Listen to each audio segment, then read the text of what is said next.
Streamlined, low-cost way to slash your house payments by hundreds of dollars a month. Lock in a fixed rate as low as 4.99% APR and close in as little as 2 weeks. No appraisal needed in most cases. And here's the kicker. You can skip your next 2 house payments entirely.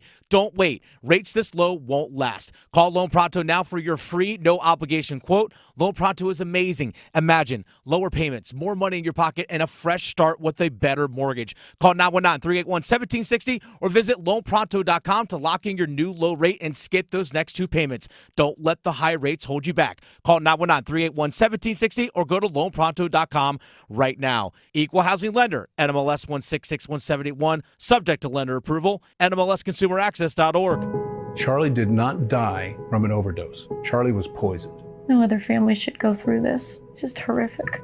Go to safe.pharmacy. Use the free tool. Learn if the online pharmacy you're using is safe. Progressive's AutoQuote Explorer lets you easily compare direct rates from different insurance companies, so you can be confident you're getting the right one, even if it's not with Progressive. Way more confident than you were when you bought that TV in the parking lot. It just happened to not come in a box or include a remote. And when you finally managed to turn it on, all it displayed was the menu of Grumpy's Tacos. So use Progressive's AutoQuote Explorer and be confident you're getting insurance that's right for you. Progressive Casualty Insurance Company and Affiliates. Not available in all states or situations. Prices vary based on how you buy. I'm attorney Brian Ritchie. Big truck accidents can cause life-changing injuries, and life-changing injuries deserve life-changing money. I know big truck wrecks, and I know how to fight those big insurance companies. If you've been hurt by a big truck, contact us at ritchielaw.com. I'm on top of it. Broadcasting live from the Lenovo Studios. WCMC HD1 Holly Springs. 99.9 The Fan. The Triangle Sports Leader.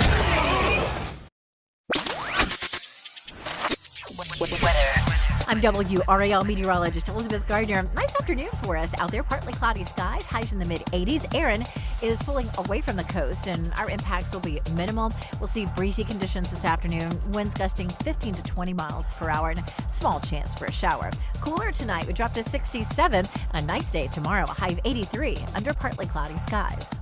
Weather update brought to you by Newcomb & Company, where your comfort is their business. Visit newcombandcompany.com. 3 o'clock check of your money. Dow Jones down 115 points to 44,823.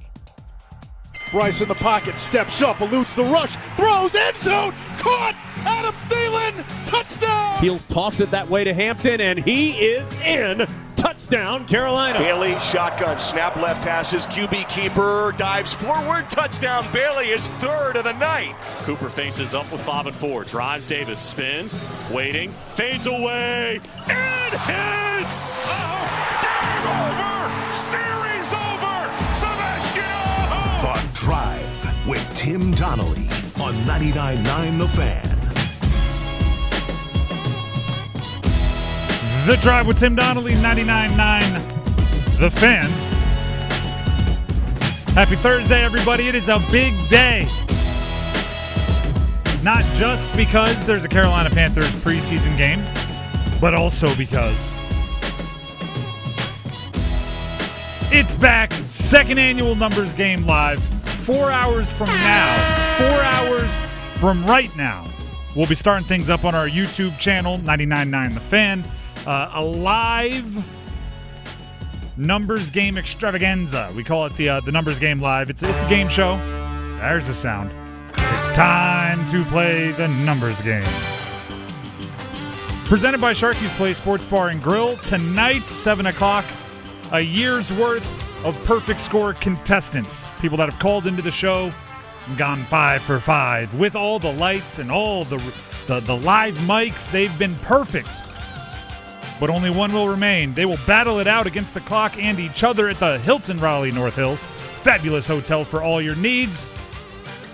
To find out who the ultimate Numbers Game champion is. The defending champ, Preston, will be there to defend his title. There will be challengers looking to dethrone him. And you can watch along as we crown our champion. Live on YouTube, 99.9 The Fan. Special thanks to Onsite AV, a full-service event production company, for supplying the sights and sounds of Numbers Game Live tonight. I'm really excited for it, if you can't tell. But we have 3 hours of show to get to. So let's start there with the big 3 at 3.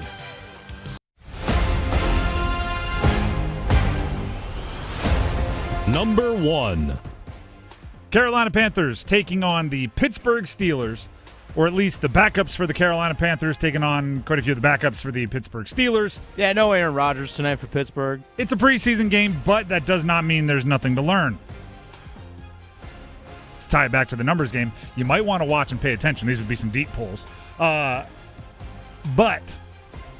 also, looking at the defensive side of the ball for the Carolina Panthers, I think most coaches would like to have the final preseason game be, well, we got to figure out roster spots 50 to 53, right?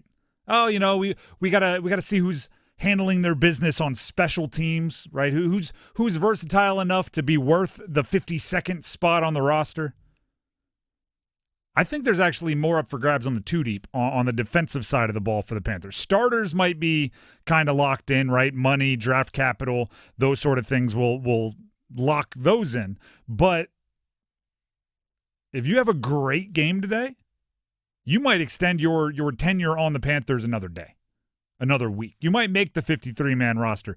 And in a survival league, next man up league, another day extends the dream for some of these guys. So think about the things that the Panthers defense doesn't have depth of. Edge rushing, ball hawkness, nose for the ball, right? If you force a turnover, if you get a sack and a half, something along those lines, it might just actually change the outcome of your career.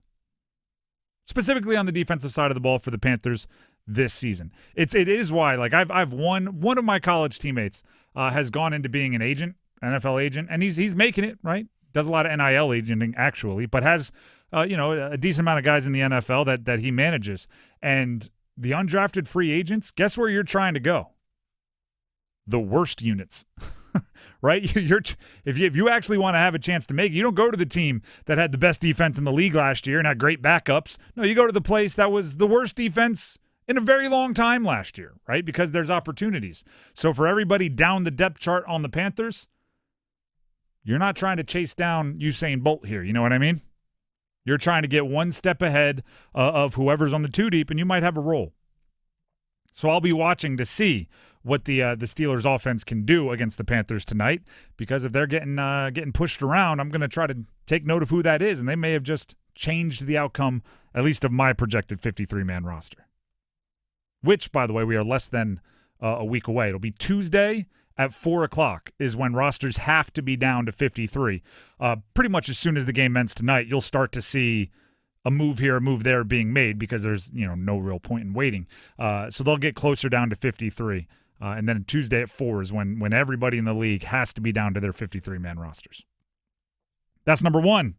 Let's hit number two. Number 2. The college football playoff is changing their metrics, their selection metrics. So for all of you that see the CFP rankings come out and go, how did they come up with that?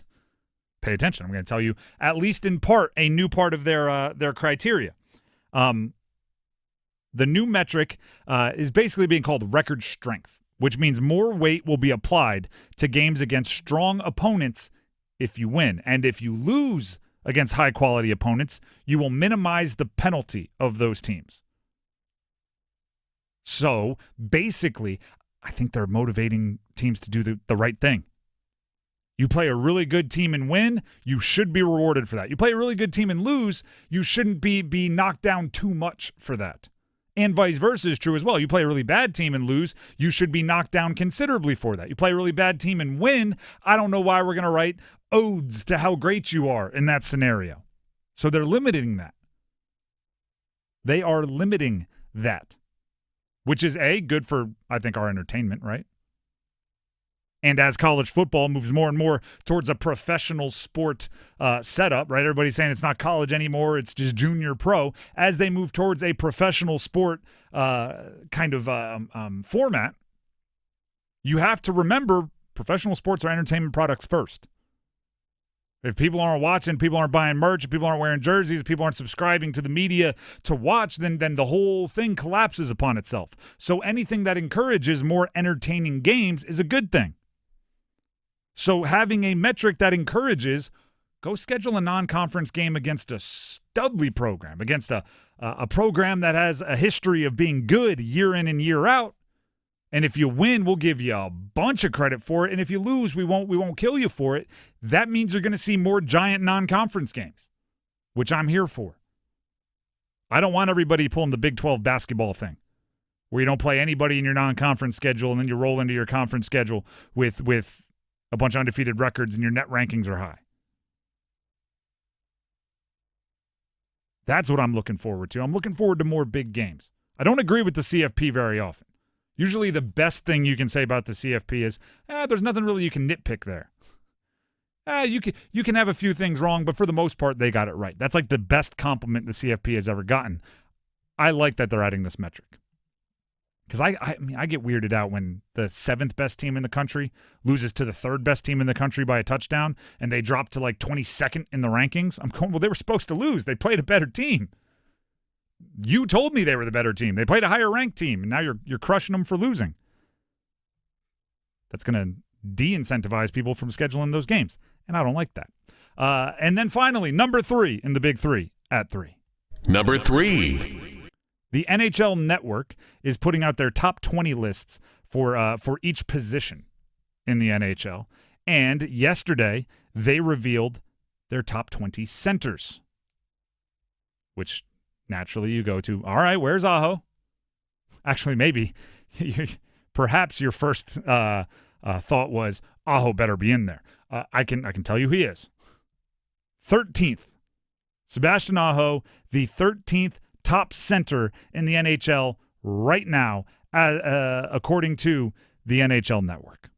Now we can debate whether it's right or wrong, and I actually think they did pretty good there. Right? I think that's fair. I think that's in the range, right? That's fair. If you want to go up 2, if you want to go down 1, whatever. Like, to me, 12 to 14 kind of feels right. I'm going to ask you this. We have a couple minutes here, Dennis. All right. To win a cup, how high does he have to be? To win a cup? Is 13th high enough for your perceived best player, right? If Jarvis overtakes him or whatever, you can have those conversations. But for your perceived best player, is 13th at his position high enough? I think 13th for his spot is high enough. It all depends on where that second center ranks. Okay. That's my thing. 'Cause I think you can, because, I mean, you're getting to the Eastern Conference Final multiple times with him as a number 1 center. There are not many teammates in the top 20, with a few exceptions. No, there isn't. Super notably, Connor McDavid and Leon Draisaitl both being in the top 3. But there are not many teammates in the top 20. So I guess if you expanded it to like a top 50, you'd have to have your second center somewhere in there. Is that what you're saying? That's the crucial factor? To me, it's about the supporting cast. All right. Goaltending. But honestly, yes, I think that is high enough, yes. Hockey is different in that I don't think, and I was just talking about this with Adam Gold the other day, I don't think in basketball you can win without like a top 10 player overall. Like basketball, you need one of those guys, maybe 2 like top 20 guys if you really want to go win a title. I think in hockey you can get it done, but it just means everybody has to be a little bit better, right? Which is what the Canes do. They're much more strength and depth than they are like a couple of super duper superstars. Because if you look at that list that you just mentioned from the NHL Network, Alexander Barkov from Florida is listed at number 4. He's one of the, if not the best two-way center in the entire league. Sam Bennett, I think, was 19th or 20th. Sam Bennett is 20th. Yep. So 20th. So yeah, that's the number 2 center. So that's the thing. Like, where does that second guy fall in? Yeah, I mean, and that might be the better point, because I'm sitting here thinking, like, does Aho have to be top 10? But you know, it might be an average of the 2. Yeah. Like, if you have a top 5 guy, then your second center can be 40th. If you have 13, then your second center might have to be 27th, or whatever you need to do to get that average. It's an interesting point there. Or maybe, you know, if you have 9 guys in the top 50 defensemen, there's that. Then who cares what your second line center is doing? It's just which is obviously an exaggeration. Because you look at Aho on a given night, if he's really playing maximum minutes, is 21, 22 minutes on a night. There's still the other 48 minutes of the game. We might get into this later, but I think Sebastian Aho being 13th is fair. I think Angry Aho is like 8th, and we need to see more Angry Aho. More Angry Fishy? We need to see Angry Fishy, and we may get into that more later. The Drive with Tim Donnelly, 99.9 The Fan. It is a numbers game live day, and we also have preseason football. What do you want to see from the Carolina Panthers offense tonight? The starters aren't out there, but you have the first-string play caller, Dave Canales, calling the plays. What do you want to see from the offense? Stick around. Dear McDonald's, your breakfast menu? Fire. 10s across the board. I could be happy with anything, even though I order the same thing every time. Thanks for not judging me. I'll try something new next time. Maybe. Get your faves for less. Buy a sausage McMuffin with egg for $2.50. Add any size Sprite for $1.49. Price and participation may vary. Cannot be combined with any other offer or combo meal. Ba-da-ba-ba-ba. Hey, folks, Dennis Cox here for Raleigh Weight Loss Center. If you're struggling with weight like I have in the past, or maybe you've bounced from one fad diet to the next, you need to listen to this. I can proudly say that I'm down 25 pounds. That's right, 25 pounds in 3 weeks, thanks to Raleigh Weight Loss Center, and that's just the beginning. The program helps reset your metabolism naturally.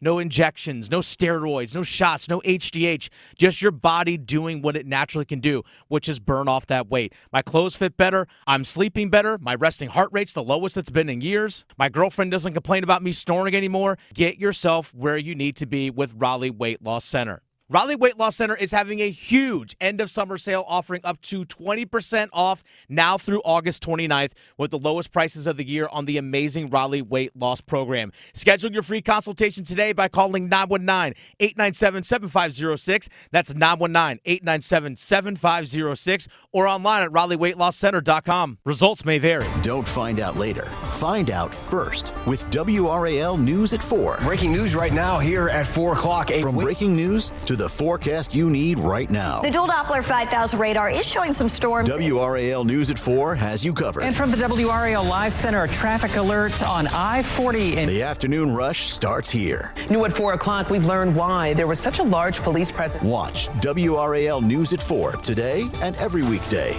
That's coverage you can count on. Sanders and Coker to the left, Thielen and T-Mac to the right. Chuba Hubbard back on as the running back to the left side out of the shotgun for Young from the 5. Sets up in the pocket, looking middle. Pocket breaks down, he rolls out to the right side. At the 15, directing traffic at the 10. Throws back in the end zone, Jalen Coker's got it. Coker for the touchdown, and the Panthers score first. The Drive with Tim Donnelly, 99.9 The Fan. It's a highlight from week 1 of the preseason. Tonight, the Panthers play their final preseason game. And Bryce Young won't be playing. The starters on offense won't be playing. Still plenty to pay attention to. What do you want to see from the offense for the Carolina Panthers? I'll start. Smooth and effective play calling and simple execution. If you're for the first time this preseason, Dave Canales is calling plays. He is your top of the line A+ guru play caller, right? He's part of the reason he was named your head coach is because of the ability to run the offense. So I want to see a smooth operation. Also, and this goes back to a conversation we had with Mike Glennon yesterday, who spent 10 years in the NFL. Because I asked him, I said, like, if you want the offense to look good and you're a play caller, can you open up 20% more of the playbook, right? Just be a little less vanilla than everybody else, and you're almost choosing to look good. And Mike's response was, well, the defense isn't showing anything either. You should be able to execute the simple part of your offense well, because it's not like you're getting the crazy disguises and game planned everything that the defense usually gives you. So whether they're starters or backups, if you're just running the basic parts of the playbook, you should at least be able to win your matchups a decent amount. Going back to Monday Night Football when the Bengals and Commanders were playing in preseason, a 7th-round rookie running back scored a 30-yard touchdown, and I said it on air, didn't have to do much. The offensive line took care of their jobs, blocked it up, and he basically ran a straight line to the end zone. Execution, regardless of the plays, is something that was lacking in Game 2 for the Panthers, and I don't care whether you're starters or not. The other thing I want to see, fight. Specifically from the offense. Your offense got bullied last week, and I don't care who is on the field. Take pride in your unit. Defend the offense's honor, right? Go out there and show you're not a squad that can get pushed around. And if the starters aren't going out there, you're going to have to be the one to prove it. And then in a similar sense, fight in this game is about almost defending your own honor. Former Panther, Frankie Louvu, many of you enjoyed his time while he was with the Carolina Panthers, now a member of the Washington Commanders. He was talking to the media up there in Washington, and he's not playing in the third preseason game for Washington, but he's obviously a guy that has been probably fighting for his life in the NFL a few times. Now he's got a whole bunch of guaranteed money, so he's not fighting as hard for the roster spot. Yeah, undrafted free agent. So they asked him, they said, what's your advice to the guys that are playing in Game 3 that are, trying to make a roster? And I have the quote for you. He said, leave your last snap on how you want to be remembered. Leave that resume for not just this team, but 31 other teams. Those two sentences right there explain everything I want to see out of the offense for the Carolina Panthers. For some of you, the last snap you have tonight might be the last snap you ever have playing organized football. You really want to have your last play be a loaf? You want to have your last play not hustling to the ball and getting that extra half tackle? Or I'm talking offense now. You want your last snap to be you not hustling to get one more block, and that guy makes the tackle on what could have been a long touchdown? And then, make the team.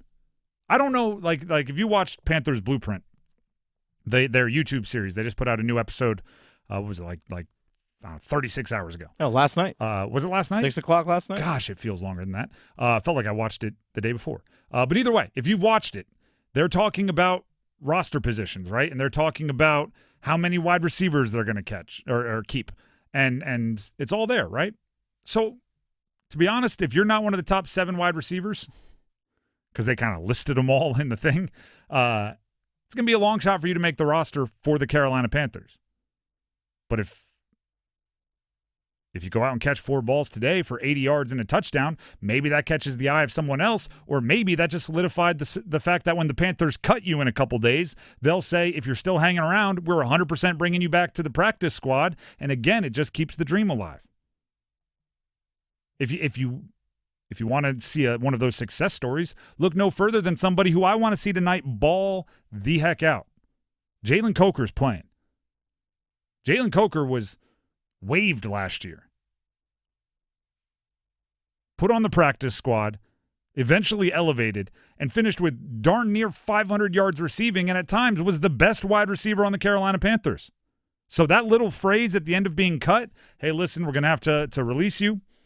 If nobody else makes a claim, nobody else claims you off waivers, we'd love to have you back as a practice squad player. That could lead to 500 yards receiving this year. Jalen Coker is playing. One of the things I want to see is if you're going to play him, feed him. Right? If you're going to play him, get him the reps. Let him get his work in.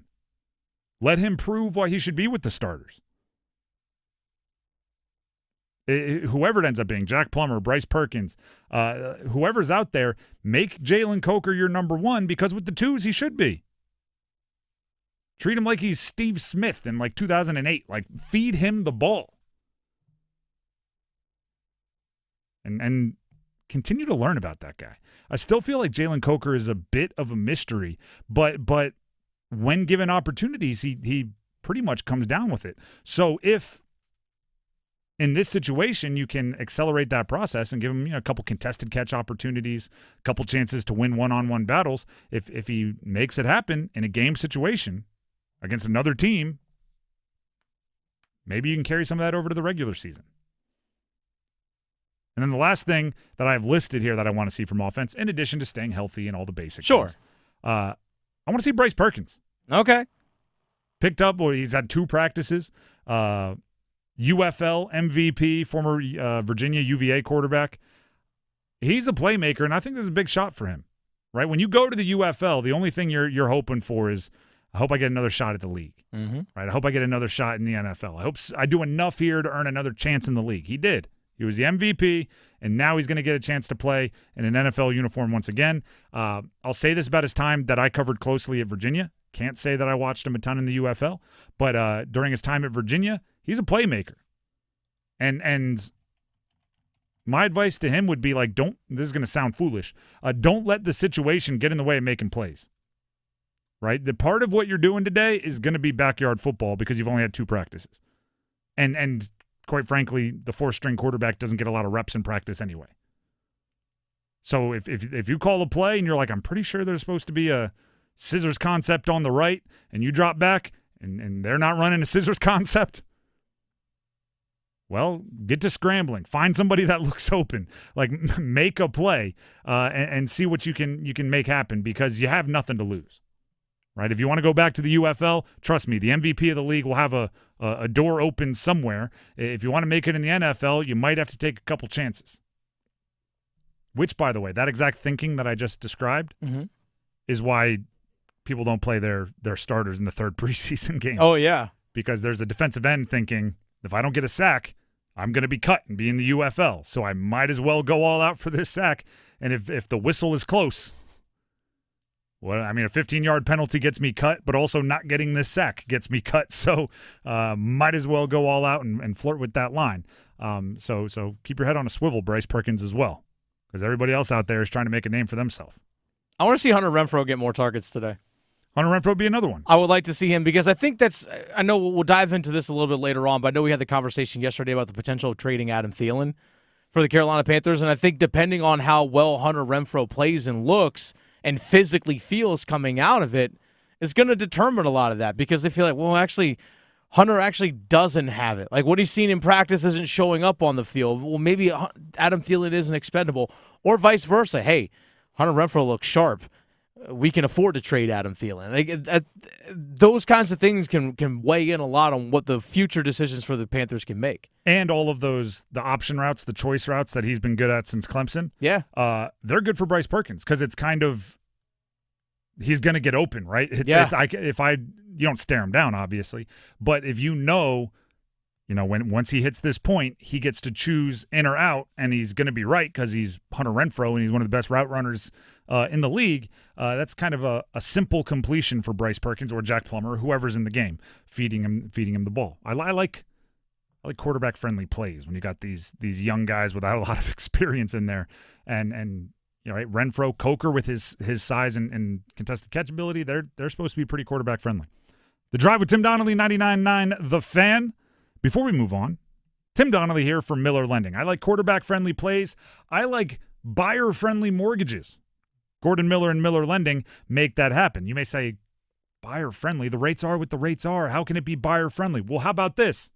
Buyer-friendly mortgages are ones that come with no closing costs. No costs, no fees, no surcharges at closing. I don't care what you call them. None of them. It's buyer-friendly, right? Yes. To a certain extent, the rates are what the rates are, and you can't control it. Although Miller Lending is a broker, so they can go out there and compare 30-plus different options and find the lowest rate for you. But, yes, rates to a certain extent are what they are.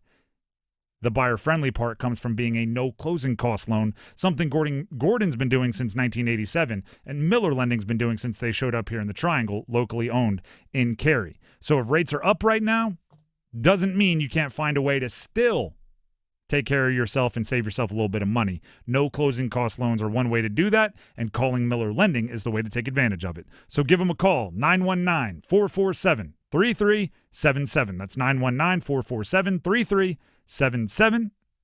And in the future, if rates drop, refinance. Same thing, no cost, no fees. Learn more at MillerLending.com. Once again, MillerLending.com. Miller Lending is an equal housing lender, NMLS number 2502146. We'll take a break. When we come back, we have the Dean's List. Who makes it? Stick around. Hello, I'm Jen, and I work in the service department with Newcomb & Company in the Triangle. I've worked at Newcomb & Company for over a decade and can tell you firsthand our comfort contract is hands down the best way to stay worry-free and comfortable in your home. In fact, the program works so well, we have over 4,000 customers who use it. Folks love it because when you sign up for the comfort contract, you get the best service Newcomb offers. We prioritize contract members with same-day service, priority scheduling, and emergency after-hours calls. So there's no waiting when your system needs help.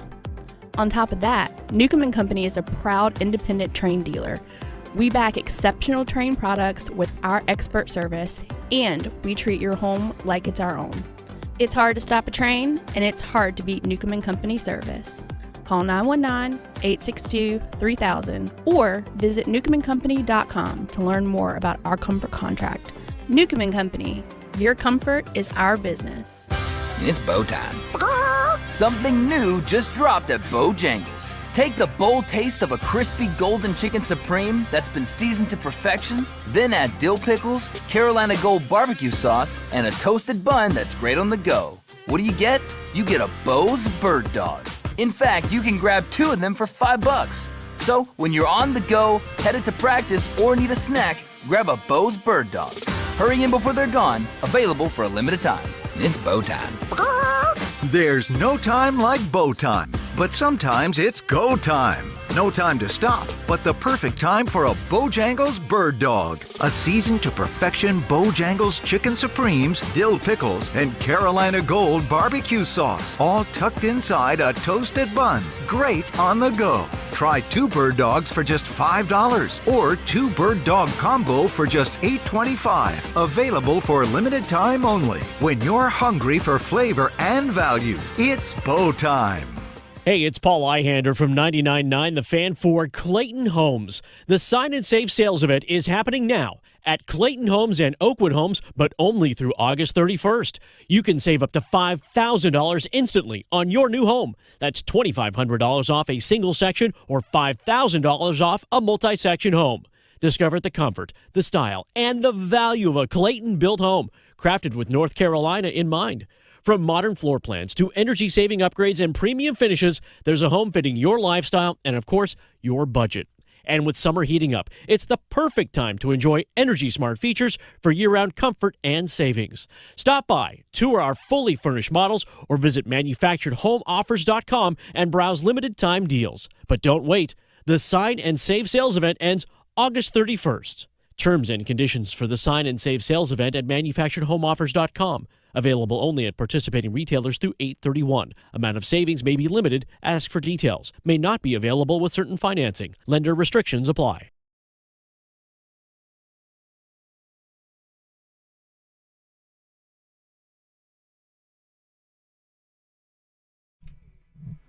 The Drive with Tim Donnelly, 99.9 The Fan.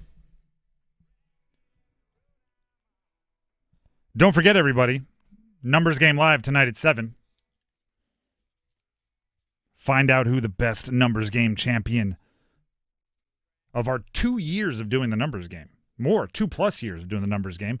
Find out who the best of the best is tonight at 7. Join us on our YouTube, 99.9 The Fan. Live stream will be up and running.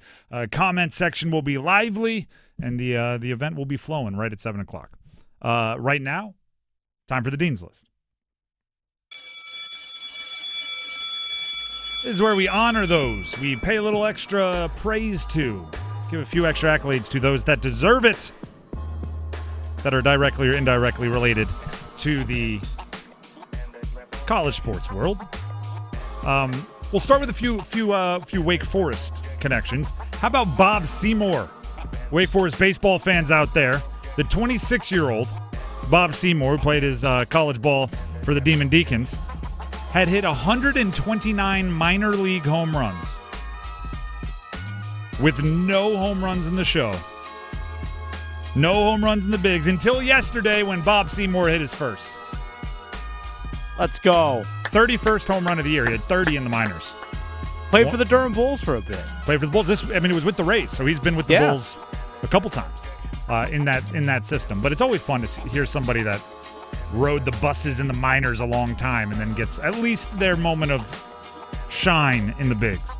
But then also Steve Weinman. Wake Forest Athletics announced today that Steve Weinman has been appointed Senior Associate Athletics Director for Analytics, which actually in that role he will serve as the GM, the general manager for both men's and women's basketball for Wake Forest. So they are now in the general manager club that is growing so aggressively across college sports.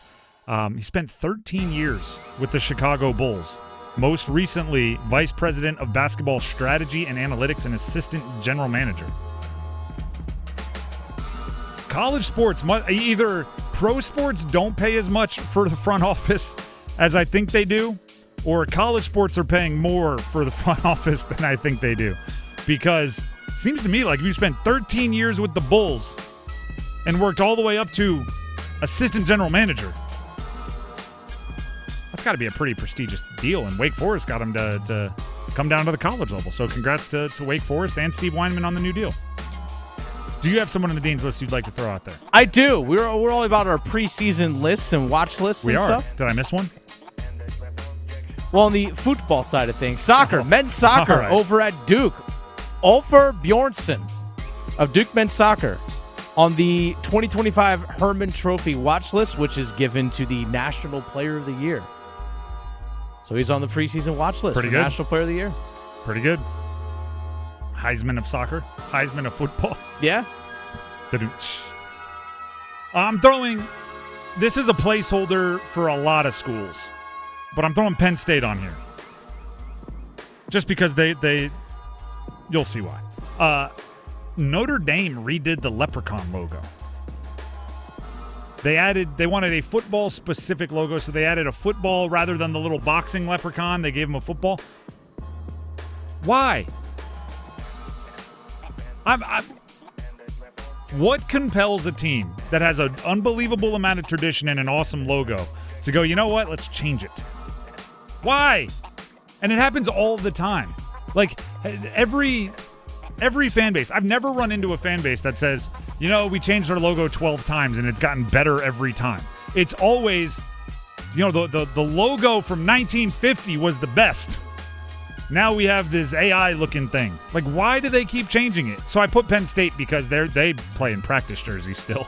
Like, they're resisting the urge to do anything modern, as a bunch of teams are. It's like not like USC has new logos, but some just have a really, really hard time not changing it just to do it. Feels like fake hustle.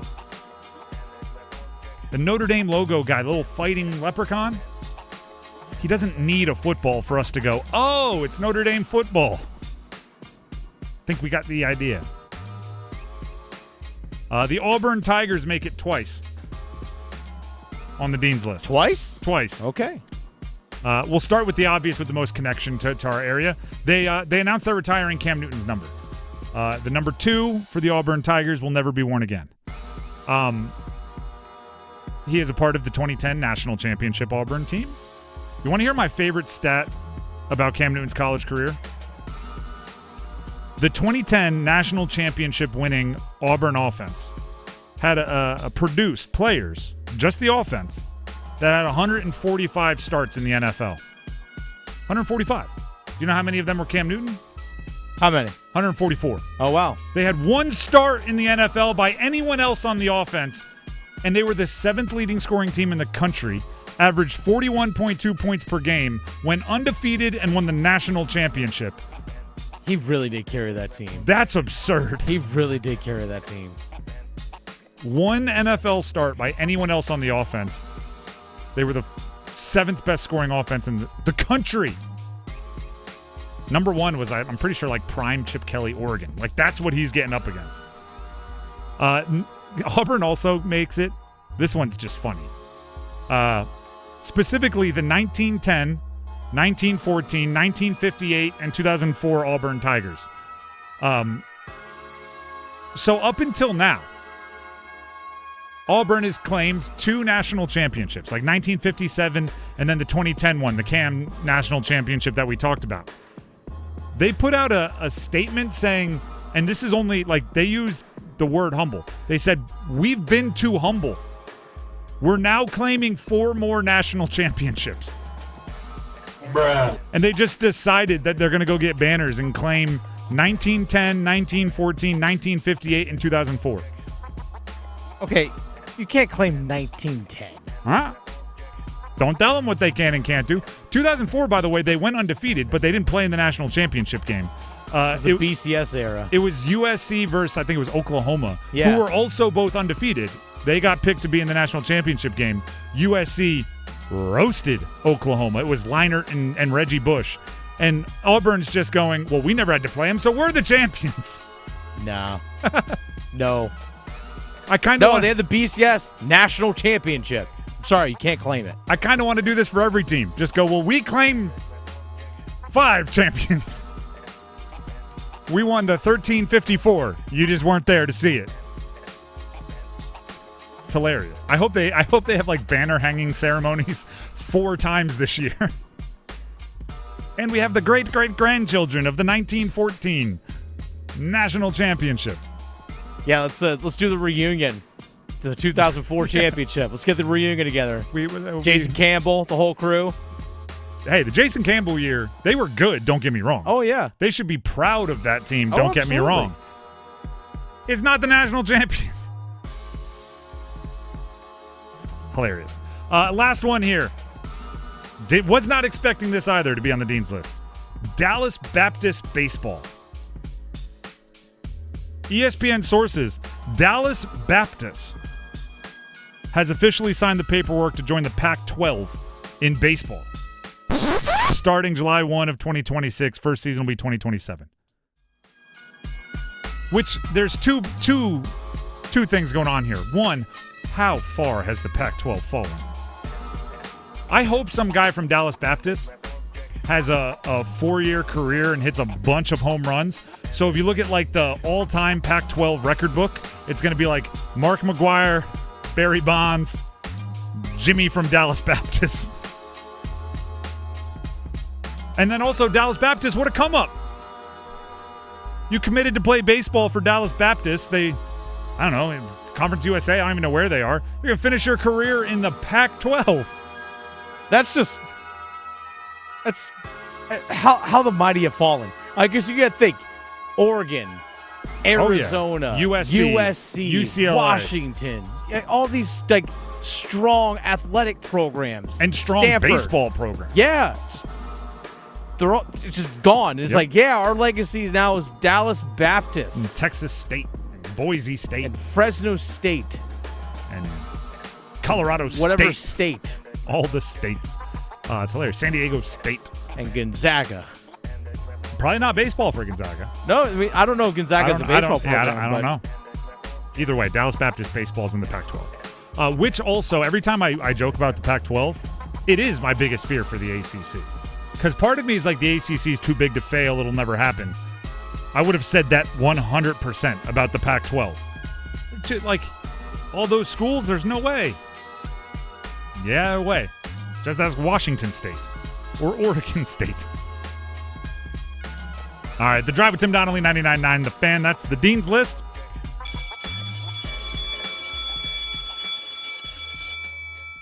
And talking about deserving a little extra praise.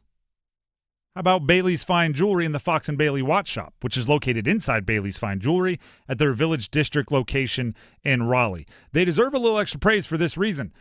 They have the largest pre-owned and vintage Rolex selection in the state of North Carolina, which is a little different than, say, what they have going on with Omega, right? They have the Omega Boutique, and that is a official retailer. So you can be pretty certain that many of the newest models of Omega will be there. But their hustle in Rolex, their hard work with the pre-owned and vintage Rolex is a little different. You have to check in more often.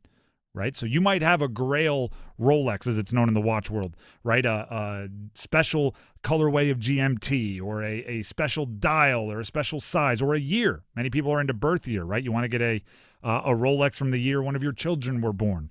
Whatever it is, if you're looking for it, you have to stay in contact with the Fox and Bailey Watch Shop, because they can go out there and look for it. They can notify you when one walks through the door. They can pass along that information to you. So if you are in the market for a very specific, meaningful to you, pre-owned or vintage Rolex, head to either the Fox and Bailey Watch Shop inside Bailey's Fine Jewelry at their Village District location and talk to the very knowledgeable employees there. Or you can also head to their Instagram at Fox and Bailey Watch Shop, and you can DM with those very same extremely intelligent and extremely knowledgeable employees. right? The direct messages and communication with one of their watch experts is right there in your Instagram app. So at Fox and Bailey Watch Shop is the handle. Check them out there, or do it old school. Go see them in the Village District in Raleigh.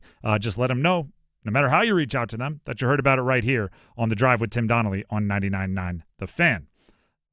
If you are a UNC Tar Heels football fan, you may want to find a watch that was made in 2025 to commemorate the birth of the Bill Belichick era. We have audio from Belichick talking about his starting quarterback and who it might or might not be. Stick around. If you're 55 or older and into that whole saving money thing, T-Mobile has an exclusive phone and internet bundle just for you. Right now, get 2 unlimited phone lines plus 5G home internet for just $30 each per month with AutoPay, plus taxes and fees. And with 5G home internet, setup is easy with just one cord and no technician needed, which is great if you're also into that whole keeping it simple thing. Switch now and experience the best mobile network in the U.S. Visit your local store to start saving. T-Mobile, it's better over here. Based on analysis by Ookla Speed Test Intelligence data Q4 2024 to Q1 2025, Ookla trademarks used under license. Unlimited on our network. Customers on voice plan may notice speeds lower than other customers and further reduction if using more than 50 gigs a month due to data prioritization. Video streams and SD on this plan. Home internet pricing after $20 and monthly bill credit plus $5 per line without autopay. Debit or bank account required. See 5G device coverage and access details at T-Mobile.com. Hello, I'm John Hester for the Hester Automotive Group. And you know, we're constantly looking for ways to serve you better. One of the ways we do that is with something we call a Go-See. And that's where you select a vehicle from our inventory, and we have thousands, and we get one of our product specialists to bring that vehicle to you at your convenience. How do we do that? Well, it's simple. We have a group of employees that are evaluated based on the number of presentations they do. They're glad to do it. So it's just one more way we get off our keister and bring Hester to you. Struggling with high interest debt? You can pay it all off in days with Loan Pronto's Rapid Equity Loan. Hey, it's Dennis Cox. Get cash out now without touching your low rate first mortgage. No appraisals, no waiting, no BS. The Rapid Equity Loan program at Loan Pronto is amazing. One Loan Pronto client just got $300,000 approved in under 24 hours. They paid off debt, renovated their kitchen, and cut their monthly expenses by $1,800. That's a huge turnaround. Loan Pronto, instant approvals, low rates, no hard credit pull up front. Listen, your home equity is yours. Use it. Get cash to consolidate your debt down to one easy low monthly payment. Call Loan Pronto now for a free instant appraisal for your home and see how much cash you can get today. Loan Pronto is A+ rated by the BBB and have nearly 2,500 5-star Google reviews. Their service is off the charts. Call now to start the conversation. 919-381-1760, loanpronto.com. 919-381-1760. Get debt relief now. Loanpronto.com. Equal housing lender. NMLS 1661781 on approved credit. NMLSconsumeraccess.org. Actual price will depend on product and subscription plan. Featured products are compounded drug products, which the FDA does not approve or verify for safety, effectiveness, or quality. Prescription products require an online consultation with a healthcare provider who will determine if appropriate. See website for details, restrictions, and important safety information. Want a boost in and out of the bedroom? Hims has you covered. Introducing a new 2-in-1 approach to level up your game. Tadalafil for better bedroom performance and zinc for testosterone support. Turn things all the way up and find affordable treatment options at up to 95% less than brand names at hims.com/joy. That's hims.com/joy.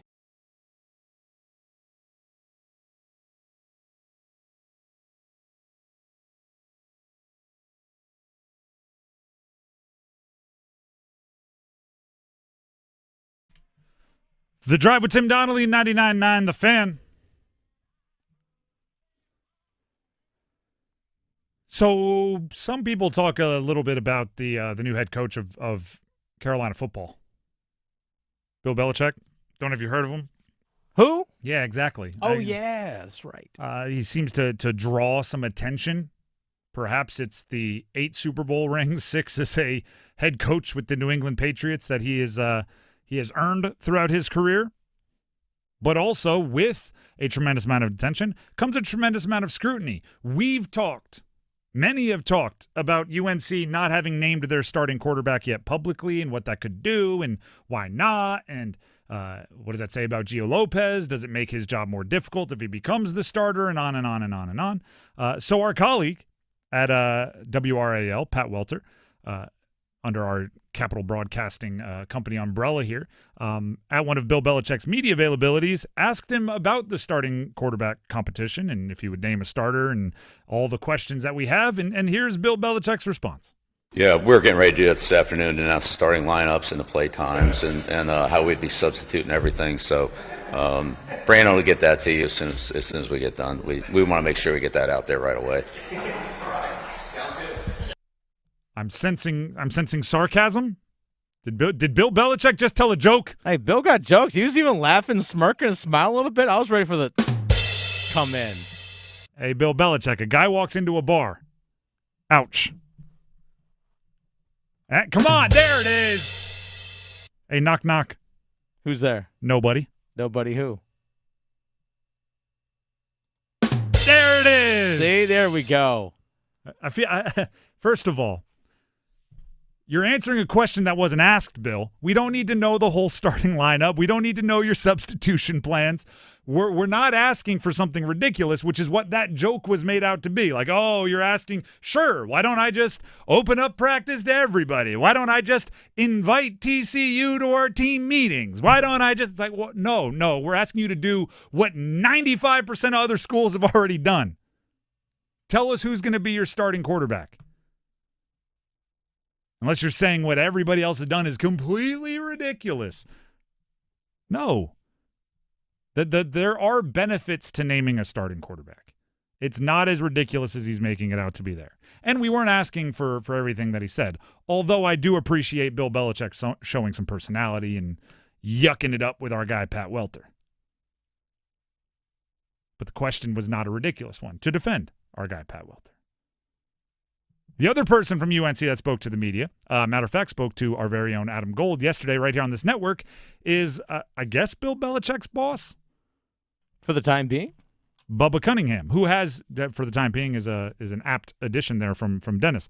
It's already been announced that there is a transition of power. He is the athletic director at the moment for Carolina, but there's a time where that will expire, and then he will turn into some kind of an analyst consultant, and somebody else will sit in the athletic director chair. Bubba Cunningham was asked about exploring how UNC can add revenue in different ways, right? All this business talk around college sports now. Here's Bubba's answer. You know, Rick Bearcat, now we hired a couple of months ago, and is doing a terrific job thinking about what are those opportunities that, quite frankly, we've passed on in the past. Mm-hmm. They've been sitting there available, and we've just chosen not to do it. When Holden was here, you know, Holden Thorpe, he said very early, he said, I'd rather take an ad than drop a sport. And so I think that's kind of the mentality that we're in right now is let's drive revenue so that we can continue to support these 800 kids and 28 teams. So, you know, it's a choice. And if you can afford to not do it, wonderful. And we've been able to afford it for a long time in not taking a lot of the additional advertising. But that day has come and gone. So we have to figure out what are the new revenue streams that we've said no to, and now we'll say yes to. Do you know what I think is going to be really tough for athletic directors and athletic programs? Is deciding what business changes are necessary and what business changes are going to be seen as insulting to your fan base.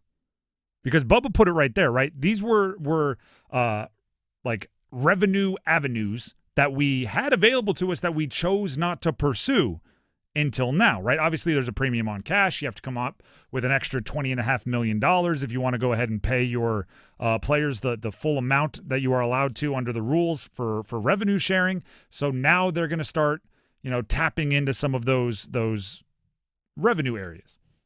But I always go back to like the remember when we used to go to the grocery store and you could take as many plastic bags as you wanted, right? You'd fill them up, and then at some point, certain grocery stores suddenly were like, are you going to be using our bags? How many? And you got to it's like a nickel a bag. And it's just like, wait a second.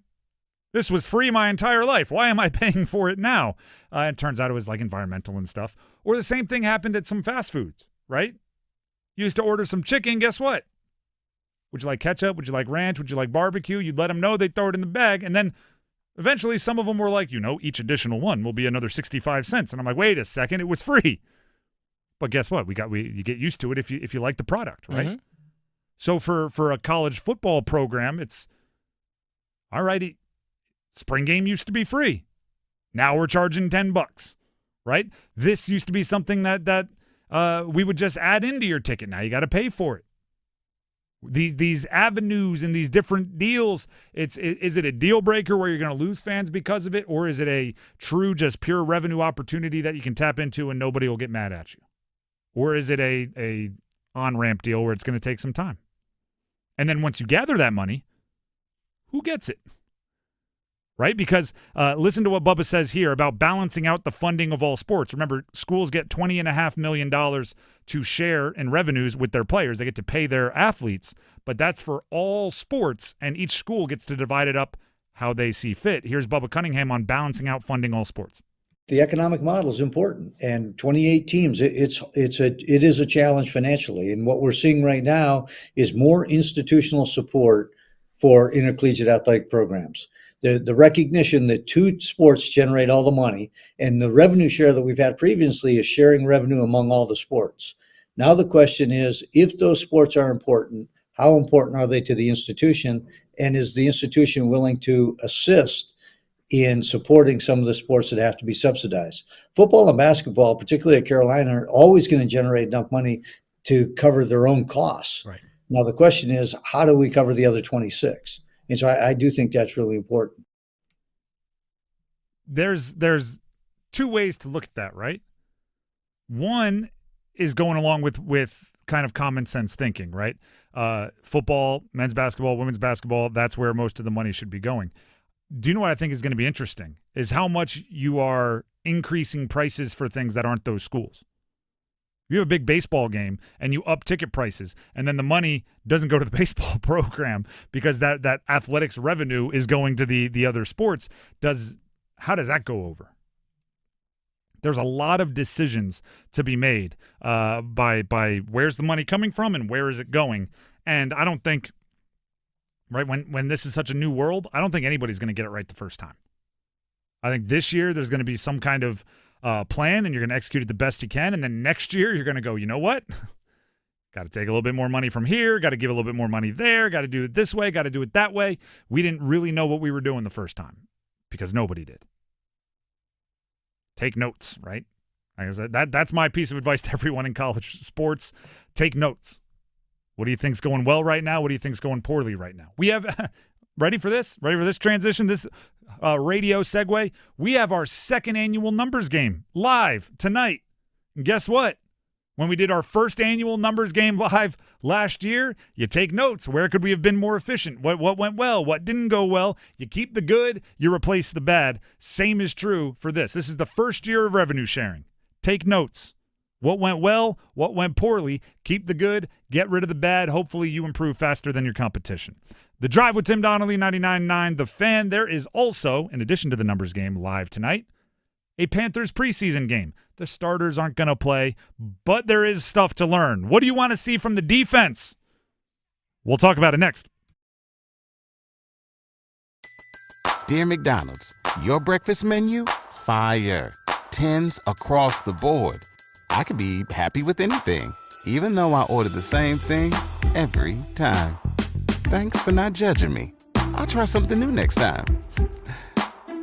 Maybe. Get your faves for less. Buy a sausage McMuffin with egg for $2.50. Add any size Sprite for $1.49. Price and participation may vary. Cannot be combined with any other offer or combo meal. Ba-da-ba-ba-ba. If you're 55 or older and into that whole saving money thing, T-Mobile has an exclusive phone and internet bundle just for you. Right now, get 2 unlimited phone lines plus 5G home internet for just $30 each per month with autopay, plus taxes and fees. And with 5G home internet, setup is easy with just one cord and no technician needed, which is great if you're also into that whole keeping it simple thing. Switch now and experience the best mobile network in the U.S. Visit your local store to start saving.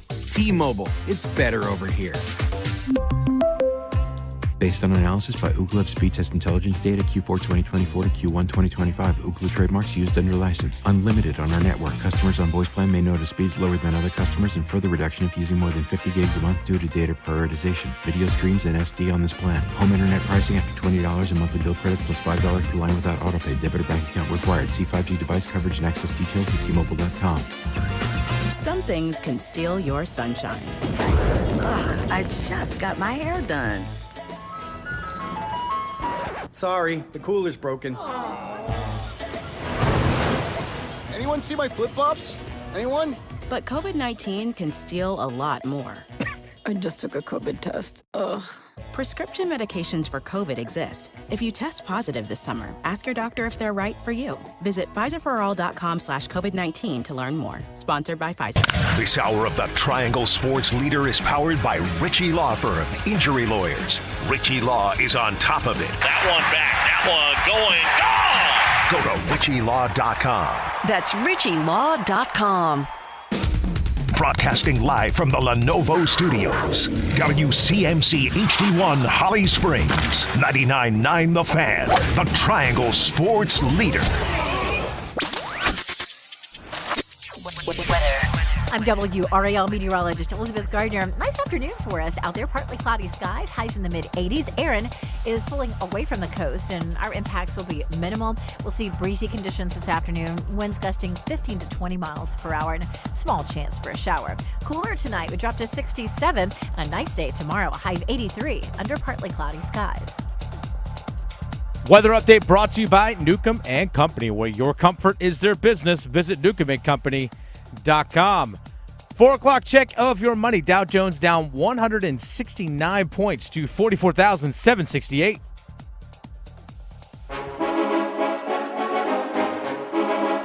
Let's move the chains. Time for football at 4. The Drive with Tim Donnelly, 99.9 The Fan. Dennis, before we get to football at 4, and we're going to ask what we want to see from the defense for the Carolina Panthers tonight in preseason game 3. I missed an obvious one. What's that? For the Dean's List today. One of the more polarizing individuals in college basketball had a massive birthday today. Sister Jean is 106. Oh, the Loyola Chicago? Yeah. 106? 106. Seth Davis covers college basketball for a long time, Hoops HQ. Tweeted, hard to believe that this beautiful lady with a picture with Sister Jean turns 106 years young. He spoke with her, and she is as sharp and as energetic as ever. Sister Jean, 106. I just feel like anytime someone turns 100 and anything, that deserves a shout-out. So I missed it on the Dean's List, but we're getting it out of the way and passing along some happy birthday to 106. I mean, we're talking... What is it, 1919 probably around birthday? Yeah, honor and math checks out, Tim. That's a long time ago. All right. Either way, if 106. So I'm risking on-air math here. I'm pretty sure if I lived to be 106, I would be somewhere around 2100 and. They're talking about the year that it would be, like 2,100 and change, 2,100 and something. That's ridiculous. 2,105, something like that. That is unreal. If I'm alive and we're 2092 for me. All right, that was the year, 2092. That's crazy. Yeah. That's wild. Either way, let's get to a little football at 4 now that we've severely have my brain in a pretzel. The Drive with Tim Donnelly, 99.9 The Fan. It is football at 4. What do you want to see from the defense tonight? Now, Dennis, it's been rattling around in my brain because I said we're going to ask this question for this segment today. Okay. And you immediately said, I got 2 things I want to see from the defense. Yeah. And I said I will anxiously await. And I've been anxiously awaiting. I resisted spoilers. What do you want to see from the defense today?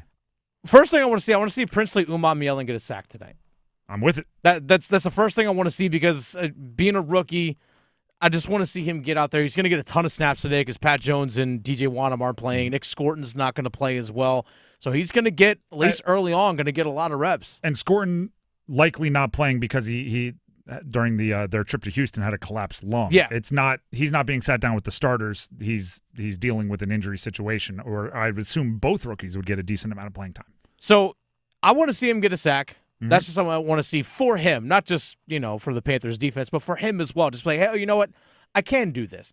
So I want to see him get a sack, and I'm assuming we're going to see Corey Thornton, Shamar Bartholomew, a bunch of these other guys play Evans as well. Caleb Evans. And Caleb Evans. And a lot of these guys are – Corey Thornton, I feel, is a lock for the roster, but Caleb Evans, Shamar Bartholomew, these guys are really competing for that last corner spot. I just want to see the defense cause a turnover. Like, get their hands on the ball. I just want to see get their hands on the ball. Like, cause a turnover. I'm with Like, Corey Thornton, go get a pick. Or Damani Richardson or Lathan Ransom. Just get your hands on the ball. Those are two things I want to see today. I That's all agree. I ask. I agree. I would love to see both of those. I'll build off the second one. I want to see somebody make the team tonight. Right? I want to see somebody, like if Caleb Evans has 3 pass breakups, or if he has 3 tackles on special teams, Mm-hmm. or if Shamar Bartholomew gets his hands on the ball, right? These are like, I want to see the move where there's 3 guys competing for one roster spot, and that moment where like the position coach and the head coach glance at each other with a smirk, like, yep, there it is. He just got it, right? Our job is easy. He just grabbed it by the horns and took control of his roster spot. I want to see someone make a roster because I'll throw Thomas Nkun's name into that as well. Oh, I have him. Oh, you beat me to it. Okay. You beat me to it, which is, I think, makes sense. The depth is so shaky for the Panthers that I think opportunities exist, right? I wish it wasn't true, right? I wish the 2 deep for the Panthers was so locked up with stud players that there wasn't like upward mobility on the depth chart, because that would mean that you're really confident in the defense going in. But I do think there's stuff on the line tonight for some of these guys. Thomas Nkum is one of them that you brought up. Outside linebacker, reportedly did very, very well in the joint practices against Houston.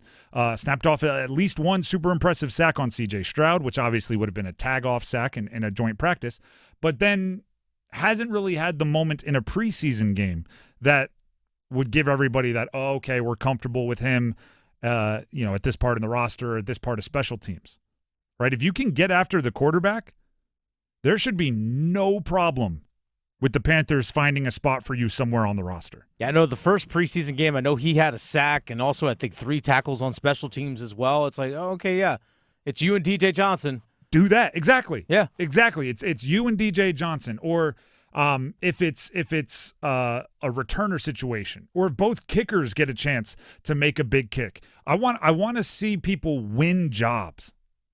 I don't want, when we're watching the next edition of The Blueprint, which is the YouTube behind-the-scenes series that the team puts out, I don't want to spend 12 minutes of the behind-the-scenes on, do we want to keep this guy or that guy?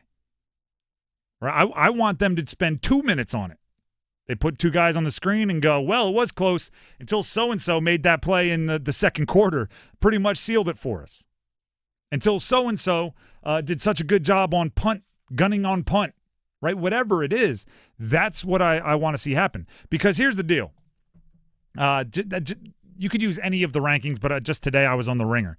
The Ringer ranked all 32 defenses going into the season, 1 to 32. The Panthers were 31st, ahead of only the Jaguars, which ironically is your week 1 matchup. But if you're the 31st defense going into the year, or statistically, you look last year, the 32nd defense, there really should be almost no job secure. There really shouldn't be. If your defense is bad, why would anybody be able to say, like, plant their flag? This is my job, no one's touching it. It's like, well, no. Your defense wasn't good. So a game like today, if you do one of the things that we've been screaming for the Panthers to be able to do, I don't think you get cut. Right? They need edge rushers. They need pass rush. They need it. And they need turnovers. Been screaming it since halfway through last year. If that defense doesn't get their hands on the ball, they don't have a shot. And I don't think the offense right now is built to win shootouts. They're ball control, right? They're timely, but they're not going to win. You know, they're not the Bengals out there where the Bengals have a terrible defense, but I'm going, they might win every game 43-41. Like the Panthers aren't built that way. So they have to get stops, and I don't see a ton of like bullying teams into 3 and outs. More likely, if you're going to get stops, they're going to be of the turnover variety. of the turnover variety is what I was trying to say. There was a lot of V's and word took on a life of its own. But like that's how the corners we mentioned, Shamar Bartholomew, whoever, get your hands on the ball. I'm not sending you home the day after you get an interception for a team that so desperately needs guys that can get their hands on the ball. Princely Umanmielen, yeah, you're not getting cut, but if you get a sack tonight, you are probably in the game the very first obvious pass situation in game one, right? When we switch out the traditional starters for the go get 'em, it's 3rd and 12s, you're probably out there. You might be out there anyway, but you'll be out there with more confidence if you get one tonight. There are jobs to be earned. There are really, there's two kind of teams in preseason game 3. One is, I'll call them the hay is in the barn. That's what one of my coaches used to say. When the work is done, right? Rain is coming, you got to move all the hay into the barn. When all the hay is in the barn, the work is done. Those teams are the ones right? The Super Bowl favorites. Hay is in the barn. You don't have to play anybody else. The work is done. You're ready. And then there's teams, even if you're not playing your starters, it's just preservation.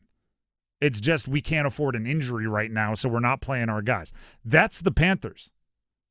The work isn't done. They just have to prevent catastrophes, so they're not playing the starters. There's still work to be done, and if you want to prove you can be one of the people doing that work, go ahead. Win a job. Win a job. In the NFL, sure. Sometimes the money decides who gets what job. Sorry, sometimes it doesn't matter if you outperform the guy.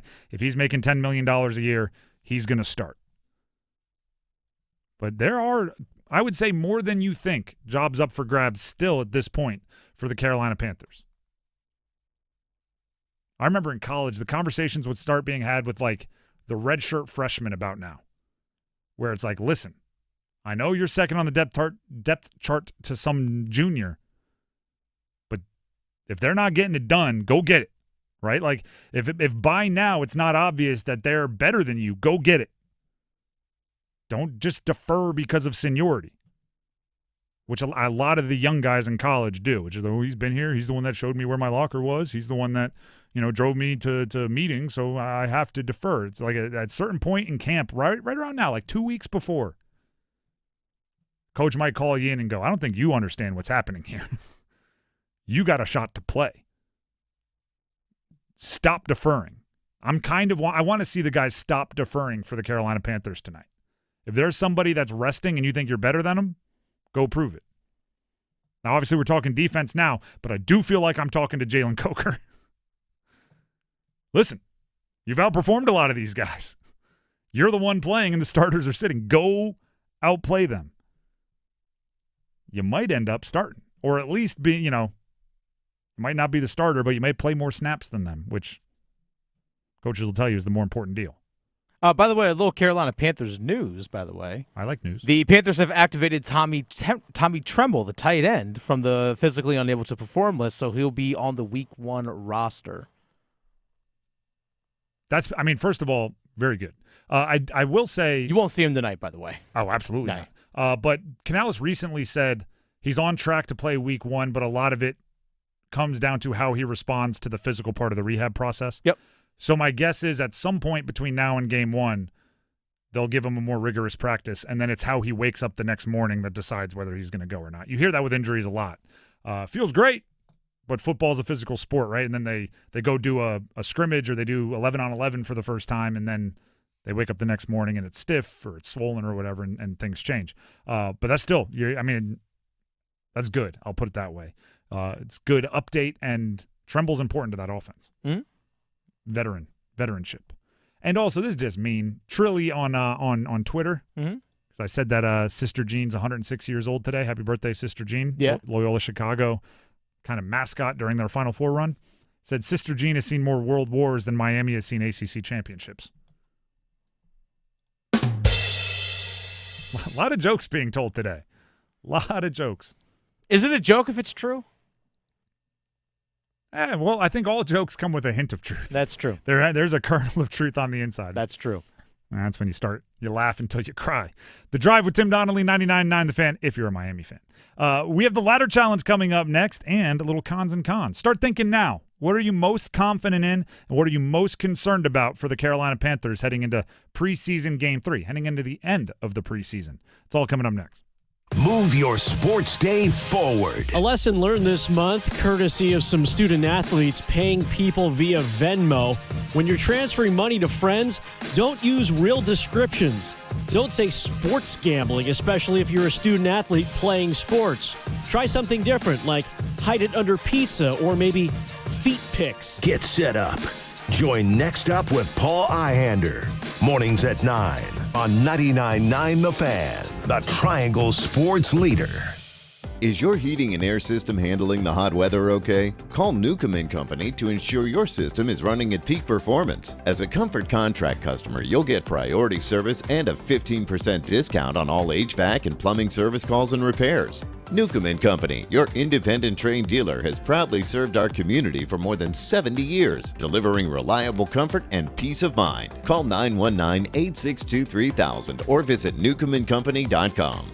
Newcomb & Company, your comfort is our business. Struggling with high interest debt? You can pay it all off in days with Loan Pronto's Rapid Equity Loan. Hey, it's Dennis Cox. Get cash out now without touching your low-rate first mortgage. No appraisals, no waiting, no BS. The Rapid Equity Loan program at Loan Pronto is amazing. One Loan Pronto client just got $300,000 approved in under 24 hours. They paid off debt, renovated their kitchen, and cut their monthly expenses by $1,800. That's a huge turnaround. Loan Pronto, instant approvals, low rates, no hard credit pull up front. Listen, your home equity is yours. Use it. Get cash to consolidate your debt down to one easy low monthly payment. Call Loan Pronto now for a free instant appraisal for your home and see how much cash you can get today. Loan Pronto is A+ rated by the BBB and have nearly 2,500 5-star Google reviews. Their service is off the charts. Call now to start the conversation. 919-381-1760, loanpronto.com. 919-381-1760. Get debt relief now. Loanpronto.com.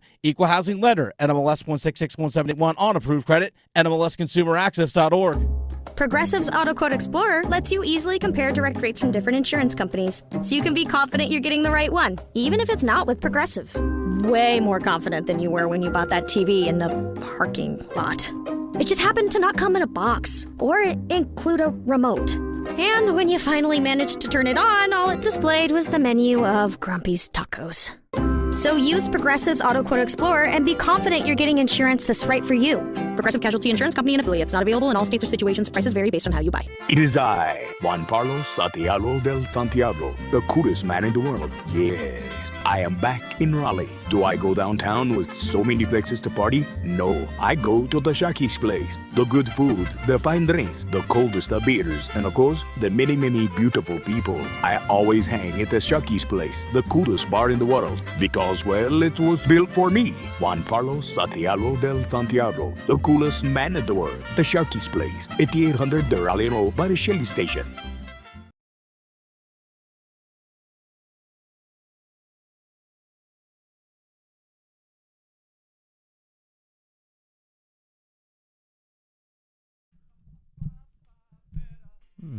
The Drive with Tim Donnelly, 99.9 The Fan.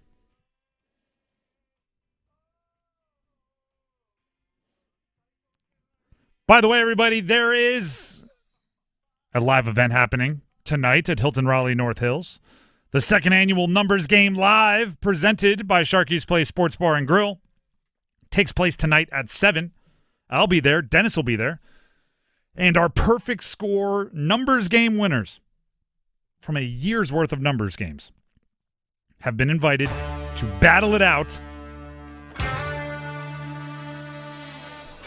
And they will battle it out by seeing who has the best knowledge of jersey numbers across all of sports.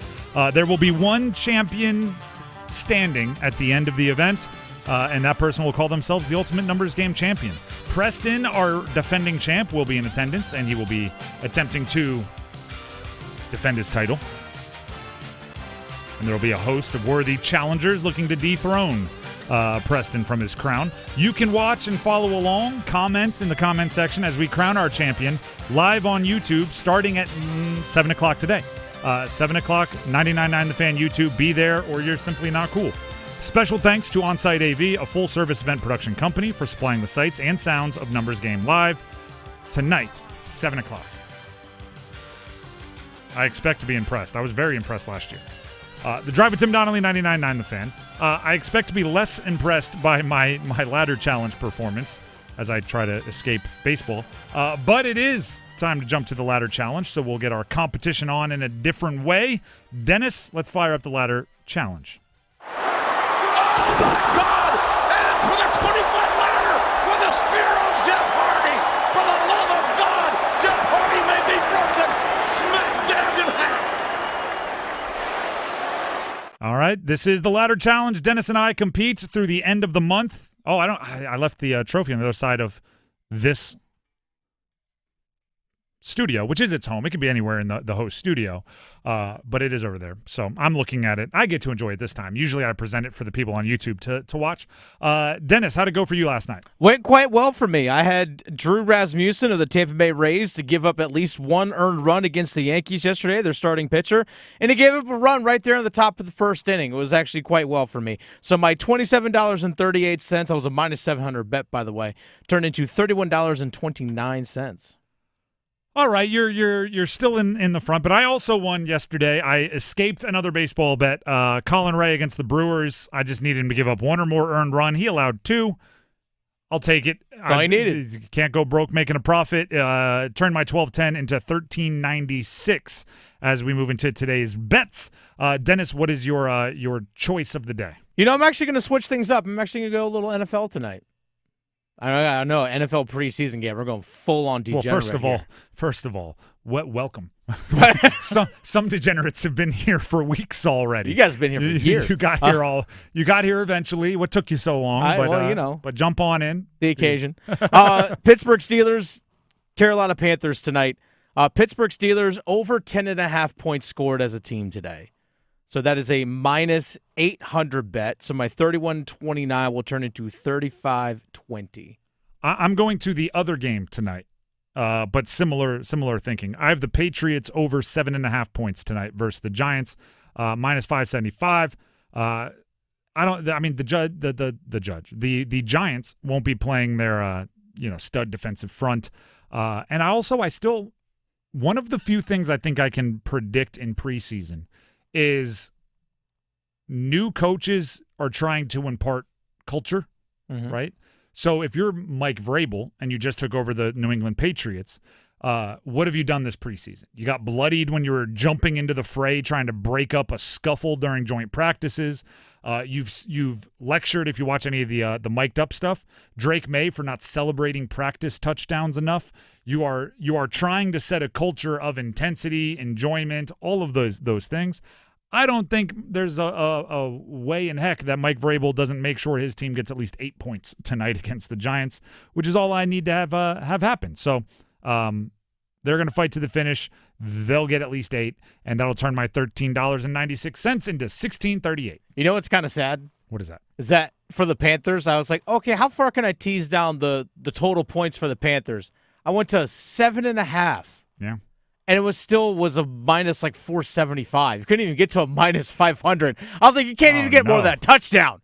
So to get in, for those of you that are new here, our parameters for the ladder challenger has to be minus 500 to minus 1,000. Yeah. With the logic being if you win and roll over the stakes a bunch, you never have to make a very difficult bet. You should just hit easy bets day over day over day over day and eventually have a nice little chunk of change. So the lowest you could go was 7.5 points for the single team over-under. To pick the over for the Panthers, and it didn't reach our parameters. No. So to get down to like minus 600, you would have had to be at 5.5 or something like that. Yeah. Yowzers. In a preseason game. Yeah. But they did score 3 last week. Do you know how I know that? Because I bet them to go over 7.5. And they didn't even get half of it. Oh. How's my numbers game going recently? That not. says everything. That's why I'm all the way back down at $16.38. Thanks, Bryce.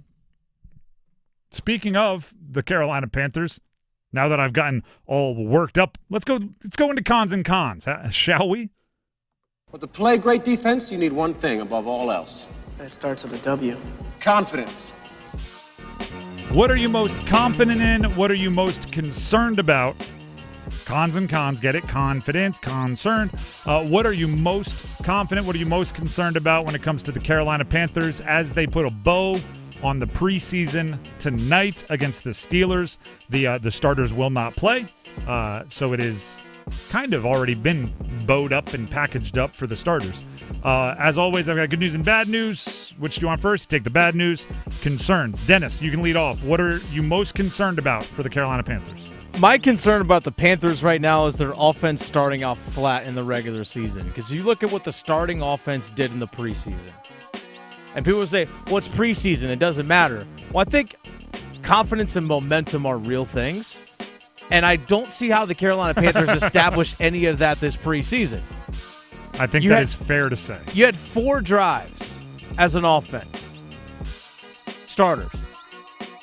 You had 3 and outs out of 4 drives. And one of those 3 and outs came against the Cleveland Browns backup defense. It wasn't going against Myles Garrett. And then also I've seen it as well. I've seen it for people that in the comment section for Panthers playbook and so on. Well, the Texans have a really, really good defense. So this Panthers offense you're saying is not good enough to basically you're saying it's okay if they're average. Like you're settling for average middle of the pack. Like you can't say, well, they went up against a really, really good defense against the Texans. That's why they struggled. But hey, they're still going to be a top 10 offense. No. It doesn't work like that. To be a top 10 offense, you got to be better than a top 10 defense. Do you know how many plays the starting offense played for the Panthers, including their long touchdown drive? I think it was a total of 18 plays. 18 plays. Yeah. I don't even care if you're playing well. 18 plays is barely enough to get momentum. No. Unless you have a lot of 3-play scoring drives. It's tough to be confident with just 18 plays. Because even if you have one big play in there, it's well, we don't know if we're actually that good of an offense or we just had one big play. 18 is just not enough. Which is why I was so upset they only played 6 plays in preseason game 2. Which does lead to my concern. And this has been growing in my subconscious. I think my concern is Dave Canales. I like his X's and O's brain. The thing I'm starting to get concerned about is being a head coach also includes having the pulse of the locker room, understanding motivation, understanding the point guard stuff. Who needs a bucket? Who do we have to get the ball? Right? I know what coach called, but Shaq needs the ball in the post right now, and I can tell because of his body language. I'm wondering if Dave Canales is missing some of those cues. And that's a big part of being a head coach. I'm also, I've walked back a little bit on I want him to yell and scream because my instinct is after a game that was as bad as preseason game 2, particularly by the offense, I want it to be obvious that the coach knows it's not acceptable, right? And we played the audio of Ron Rivera after winning a preseason game in 2015 where he absolutely dressed down the team in the locker room. And a lot of that. And then obviously they went to the Super Bowl and won their next 14 regular season games after that preseason. I've walked back a little bit of I need Dave Canales to yell. Because if it's not in you, it's not in you, right? I don't... The only thing worse than somebody that won't get angry is somebody that's pretending to get angry and it's not in their personality. But he needs the tone, right? We had a conversation with Mike Glennon yesterday on the show, 10-year NFL veteran, NC State quarterback, and he said you just need to be able to communicate it with tone. You need to have a difference when it's time to lock in or when it wasn't good enough. Doesn't have to be a yell, but it's got to be noticeable.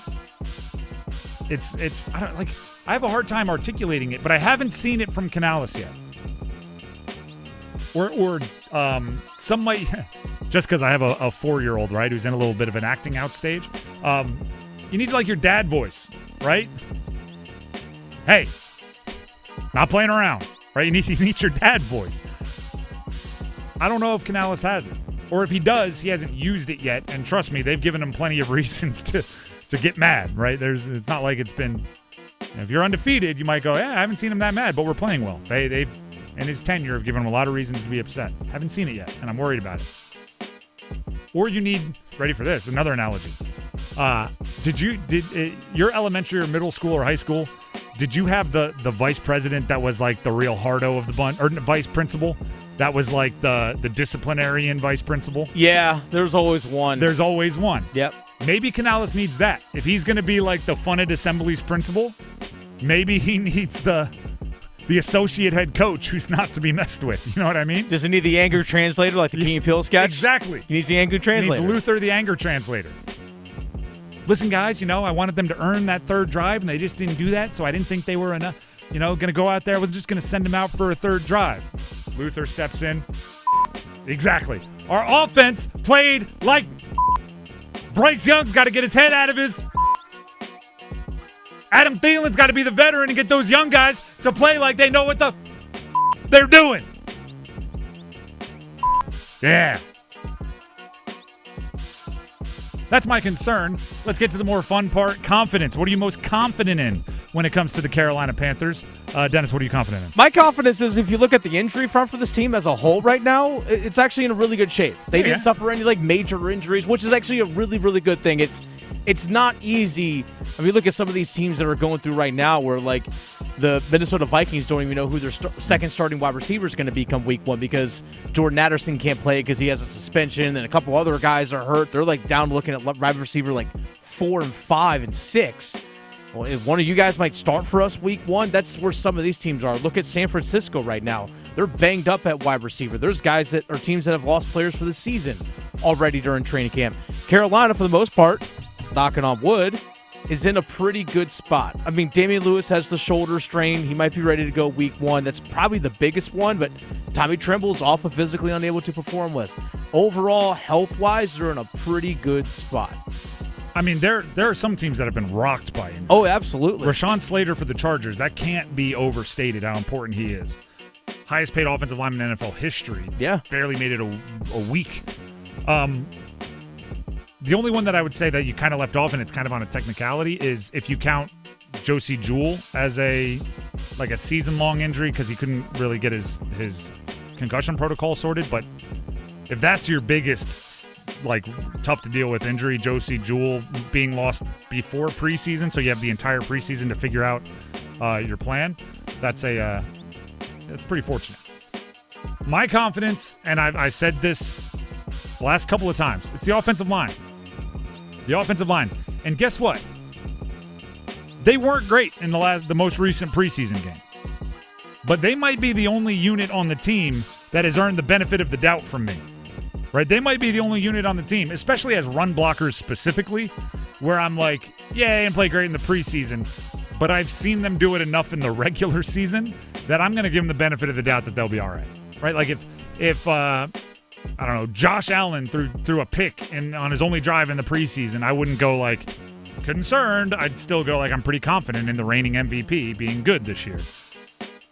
Until the offensive line gets outplayed by another unit in a regular season game, I think my confidence for the Panthers is just going to be them.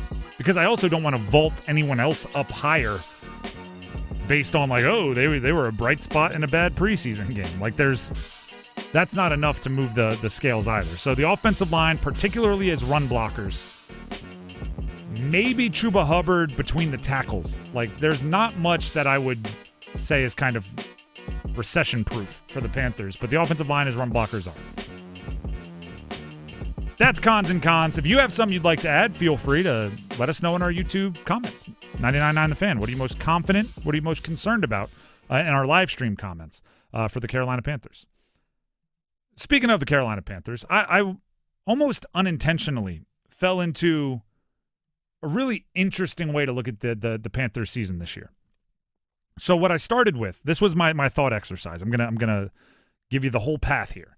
I started with, it's not really fair to compare the Carolina Panthers to just everybody in the NFL, because this year's Carolina Panthers aren't starting at a starting line equal to everyone else in the NFL.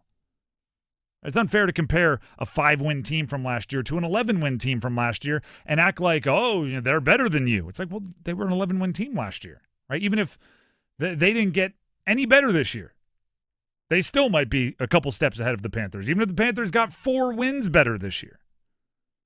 So I started by going, let's look at the 5-win teams. Just the 5-win teams from last year. Carolina, Jets, Chicago, New Orleans. Then I was like, well, that's a small sample size. Let's go 4 and 5-win teams. And you add in Vegas, New England, Jacksonville.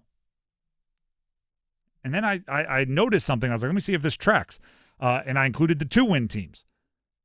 There are 10 teams in the NFL that won 5 games or less last year. 10 teams in the NFL that, when it was all said and done, had won 5 games or less. 9 of them have changed either their quarterback or their head coach, going into this year. Can you guess which one didn't? If you don't, then you're completely missing the conversation. The guess, or the one that didn't, is the Carolina Panthers. Okay, the New York Jets, new head coach and new quarterback. The Chicago Bears, new head coach. The New Orleans Saints, new coach and new quarterback. Jacksonville, new head coach. New England, new head coach. Raiders, new head coach and new quarterback. Cleveland, same coach, new quarterback, or new old quarterback. Flacco returns. Tennessee Titans, new quarterback. New York Giants, new quarterback. Carolina Panthers, same head coach, same quarterback. They are the only bad team from last year to choose stability over change, which is interesting, right? Because I'll say this. I'm a fan of zagging when others zig, right? It's very Moneyball. If everybody else is doing something, you might find an advantage in what they overlook, right? So if you get to be the stability when all these other teams that are trying to improve are shaking things up, that could be your advantage, right? You should be. I emphasize on should because it's not a guarantee. You should be the most on top of your assignments. You should be the most on top of your audibles. You should be able to have the most complexity in your playbook. You should. You have the same offensive play caller, the same head coach, the same quarterback. You should be the most graduate level in your discussions. Right? When everyone else was on install day 2, you should have been on install day 4 when you're talking about these 5-win or less teams. That could be an advantage. It should be an advantage. The issue is, are you seeing it? Right? If you should be more on your P's and Q's, if you should be more polished than these other bad teams trying to improve, when we watch them, are you seeing it? Or are you seeing same missed assignments you would expect from a new coach, new quarterback? Are you seeing, what are you seeing? That's the issue. Because when you choose change, you are, when you replace the head coach, you're acknowledging that you're going to be starting from square one in a lot of ways. But what you're also acknowledging is there's some addition by subtraction to getting rid of the people that led you to a 5-win or less season last year. By keeping everybody, you're depending on a lot of individual improvement.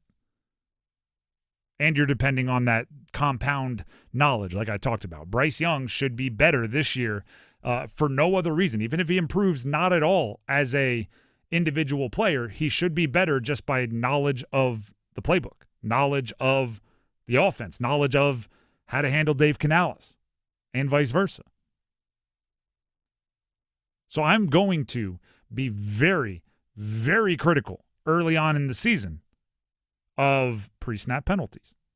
I'm going to be, as much as you can without being in the actual meeting rooms, critical of missed assignments and things. If there's a miscommunication, that's going to raise my eyebrows more. And you all know the miscommunications, right? The real obvious ones. Quarterback throws it to an out-breaking receiver, the receiver breaks in, and a defensive back gets hit in the chest.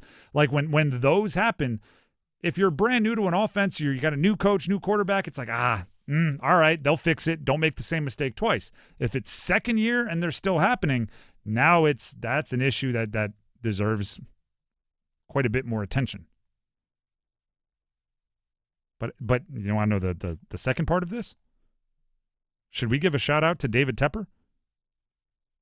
David Tepper, Mr. Impatient himself, the owner of the Carolina Panthers, was the only owner last year that saw a 5-win or less team and didn't demand change. Or I don't know if everyone else demanded change, but didn't at least see change to be okay with it. He was cool with, let's run it back. All right, let's give you another chance. Let's give you room to grow. Prove to me why you're not that bad. Which I think is improvement, right? Because remember, he hired a coach and fired him 11 games later. That's true. So he did. Now he's given Dave Canales a full off season to try to fix what he struggled with last year. So maybe it's a new leaf for the Panthers. And actually, I'm going to flip this on Dennis real quick because Dennis, okay, this is going to be a weird question if he says no. Are you okay with me telling everybody what color your shoes are? Sure. All right, they are Steelers colors. They are. You are a Steelers fan. Born and raised. From back in the day. Born and raised. And by the way, for anyone who wants to check credentials, my grandfather was a steel worker in the city of Pittsburgh. Literally Babcock a and steel Wilcox. worker? Yes, he worked in the That's steel fine. mills.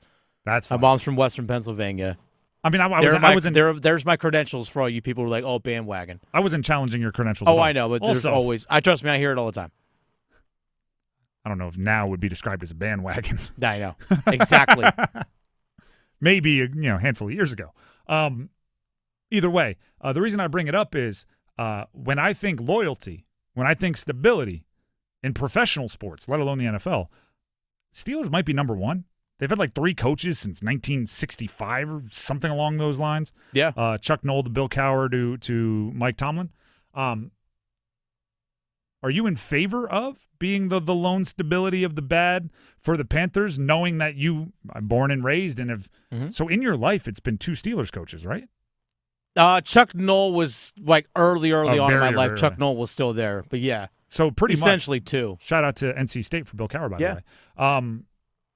But like it's a different move for the Panthers to be looking at all the other teams that struggled last year and going, oh, we're the loyal, stable ones. We're the ones that are going to be patient here. Everybody else kind of snapped. Which is funny because David Tepper was a minority owner with the Pittsburgh Steelers before buying the Carolina Panthers. So it's interesting the fact that he comes from the organization that was the model of stability, or one of the models of stability in all of pro sports, to, hey, let's just keep firing dudes.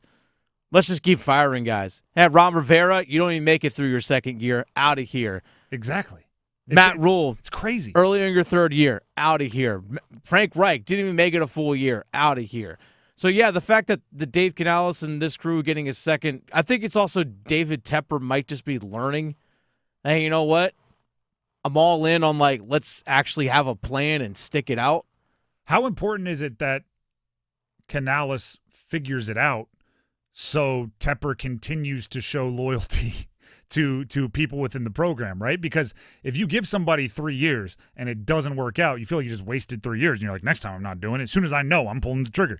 Like, if you're the first guy that Tepper gives some leash to, like, I want you to make it work just so the next guy, if there is a next guy, or the next GM, if there is a next GM, or the next quarterback, whoever it is, gets a little bit more time and he doesn't feel like he's burned by being patient and loyal. Either way, we'll see how it works out. The Drive with Tim Donnelly, 99.9 The Fan. Before we move on, Dennis Cox has something he'd like to tell you. Hey, folks, Dennis Cox here for my friends over at Raleigh Weight Loss Center. I'm happy to say, folks, in just over 3 weeks with Raleigh Weight Loss Center since I started their program, down 25 pounds. Down 25 pounds. And actually, I had an appointment with them earlier this week, and it's not just a bunch of water weight that I've lost. I actually showed that my body fat percentage dropped. I've actually dropped of just body fat nearly like 16 pounds of just pure body fat during that time. And that's one of the things about Raleigh Weight Loss Center is that that's what they are targeting. And there's so many fad diets and stuff that are out there that are, yeah, you lose a bunch of weight after 30 days or 60 days, but then you just put it right back on because it's not a healthy way to do it. Their whole goal is resetting and restarting your metabolism. There's no shots. There's no injections. You don't have to worry about any side effects. We're not doing HGH or steroids. It's just your body naturally losing a pound or half pound a day. And again, doing it in a way where you can maintain that goal weight. That's the wonderful thing about Raleigh Weight Loss Center. Again, I'm 3 weeks into it. I'm 25 pounds down. I'm sleeping better. My clothes fit a lot better. My resting heart rate is better. My girlfriend keeps telling me I can't tell when you fall asleep because you're not snoring anymore at night. Those are all things that are benefits of just losing weight. And also, my knees and ankles and hips just feel better as well. I'm not carrying all that extra weight around. Raleigh Weight Loss Center. Make sure you give them a call. 919-897-7506. And by the way, Raleigh Weight Loss Center is having a huge end-of-summer sale now through August 29th, offering up to 20% off. That's right, 20% off now through August 29th, so don't wait any longer. Now through August 29th, up to 20% off. So it's the lowest prices of the year on the amazing Raleigh weight loss program. Schedule your free consultation today. Call 919-897-7506. That's 919-897-7506. You can always visit them online at RaleighWeightLossCenter.com. Again, 919-897-7506, RaleighWeightLossCenter.com. Results may vary. The Drive with Tim Donnelly, 99.9 The Fan. Get some feedback from you. Feedback Frenzy. Coming up next. Evan, Canty, and Michelle are unsportsmanlike. If we're going to do a quick power ranking right now of second-year QBs, you're saying Jaden 1. Yes. 2 Knicks. Correct. 3. May. Which would leave us 4 Caleb. At best. You got J.J. McCarthy and Michael Penix Jr. I would have all 3 of those guys in the hat. I wouldn't be surprised if Caleb Williams is 4th. I wouldn't be surprised if Caleb Williams was 6th. Mornings from 6 to 9 on 99.9 The Fan, the Triangle Sports Leader. Looking for a big new game to play? Well, there's no game bigger than the new dino-sized Jurassic Park scratch-off from the North Carolina Education Lottery, which gives you a chance to win up to $200,000 instantly. And if that weren't enough, you can enter for a chance to win an exciting trip to beautiful Hawaii, where you could win up to $1 million. Welcome to Jurassic Park. Adventure awaits. Must be 18 to play. Approximate overall odds of winning are 1 in 4.28. Problem gambling helpline 877-718-5543. New to the area? Let me be the first to welcome you. I'm Marcy Bailey of Bailey's Fine Jewelry. We've been family owned and part of North Carolina since 1948. We have a tradition of being voted the best jewelry store with an unparalleled selection of designer jewelry, fine diamonds, engagement rings, watches, and gifts to commemorate all your special occasions. We look forward to sharing our award-winning service and stunning jewels with you. Visit us today in-store or at BaileyBox.com to see why every woman wants a Bailey box. Hey, what do you say? John Forsland here for my friends at Buffalo Brothers. I live and work on both coasts, travel the country. Here's the deal. There's nothing like Buffalo Brothers. The best wings on the planet and a great place to watch all the big games. Visit all 5 Triangle locations for great specials, including half-price pizzas Monday through Friday, 4:30 to 6, and a $6 Bloody Mary on Sunday. Dine in, carry out, get it delivered. BuffBrothers.com. Aw, man, now I want wings. This is the story of the one. As a lineman, he does whatever it takes to keep the power on in his community. And he wants a partner like Granger who does the same. Granger offers the professional-grade products he needs, from voltage detectors to harnesses to hard hats, plus fast, dependable delivery, so he can rise to every challenge. Call 1-800-GRANGER, click Granger.com, or just stop by. Granger, for the ones who get it done.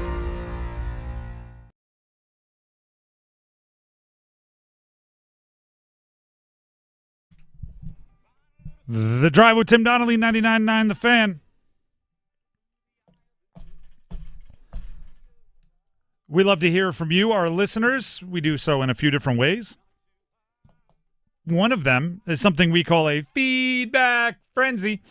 And we're going to jump into it right now. Dennis, what have you found on the internets and comments and debates and everything else that listeners have given us as feedback? All right, so yesterday we had a conversation about did Dave Canales handle the preseason properly this year, about the amount of reps of the starters have received or lack of reps, who's actually been calling plays and so on. And this one actually comes from O'Brien on that conversation we had yesterday on YouTube. O'Brien said, yeah, I'm concerned too. We have way too much confidence for a team that only won 5 games last year. And do you know what's the irony? What's that? In the blueprint, which is the Panthers, I call it state-owned propaganda, like their behind-the-scenes show that they put out on YouTube. If you go to one of the first training camp meetings, I believe it was one of the first training camp meetings that Dave Canales hosted, the first thing he did, which was kind of like leadership book-y, if that makes any sense, I want everybody to stand up. If you're sitting in a seat you always sit in, I need everybody to change seats. I don't care if you move one spot over, everybody change. See, we got to look at things from a different perspective. All right, I see what you did there, Coach. But then he goes, the moment you think you got it figured out, he used like those exact words. The moment you think you've got it all figured out is when you're you're not progressing. I don't forget how he finished it. But my brain immediately went, that's interesting, because it feels like you're treating this preseason as if the end of last year you figured it all out. Right? Oh, the starting offense was good. We don't need to work out all those kinks and all those wrinkles that need to be ironed out this preseason because, hey, does anyone remember that Falcons game, last game of the year? I agree. It seems like everybody's a little too confident, like they're not using every opportunity to get better, when I still think there's a lot of ways they need to get better. And along those same lines, this one comes from Uncle Rico, 25. Throw it clear over them mountains. Uncle Rico says, I agree. Bryce and Dave Canales have about 12 games together total. They need all the live reps they can get. We all know Brad Idzik, who's the offensive coordinator. Brad Idzik was just brought in here to be a yes man to Canales, and Canales is basically the offensive coordinator. Nobody cares about Idzik's play calling capabilities and so far they've been horrible. Yeah, I mean, I don't want to knock Idzik too much because we don't know what his directive was. Sure. He may have been told, you get 9 plays. Nothing exotic, nothing with too much motion. We don't know what he was told, so I don't want to knock that. But I will say, you're right. An NFL season feels very long because within every game there's a roller coaster, right? But Dave Canales and Bryce Young really haven't been together that long. They really haven't. And when you're going up against teams that, some cores have been together an exceptionally long time, it's a disadvantage. So you need to find any way you can to, plow through the early stages of your relationship and get to the point where you know each other like the back of your hand and you're finishing each other's sentences. And I think it's obvious that Canales and Bryce aren't there. And they did not use this preseason to get as close to there as they possibly could, which is frustrating. All right, let's go with yesterday we had a conversation about NC State and East Carolina because, by the way, 1 week from today, season opener. Darn right. At Carter Finley. So we actually replayed yesterday some of the comments that Blake Harrell said on Tuesday, who's part of this show, and which, by the way, if you haven't listened to it, make sure you go check it out. And we had the conversation about how NC State and East Carolina, their mindsets are actually very similar to one another in terms of blue-collar mentality and all those things. And this one comes from Polka King.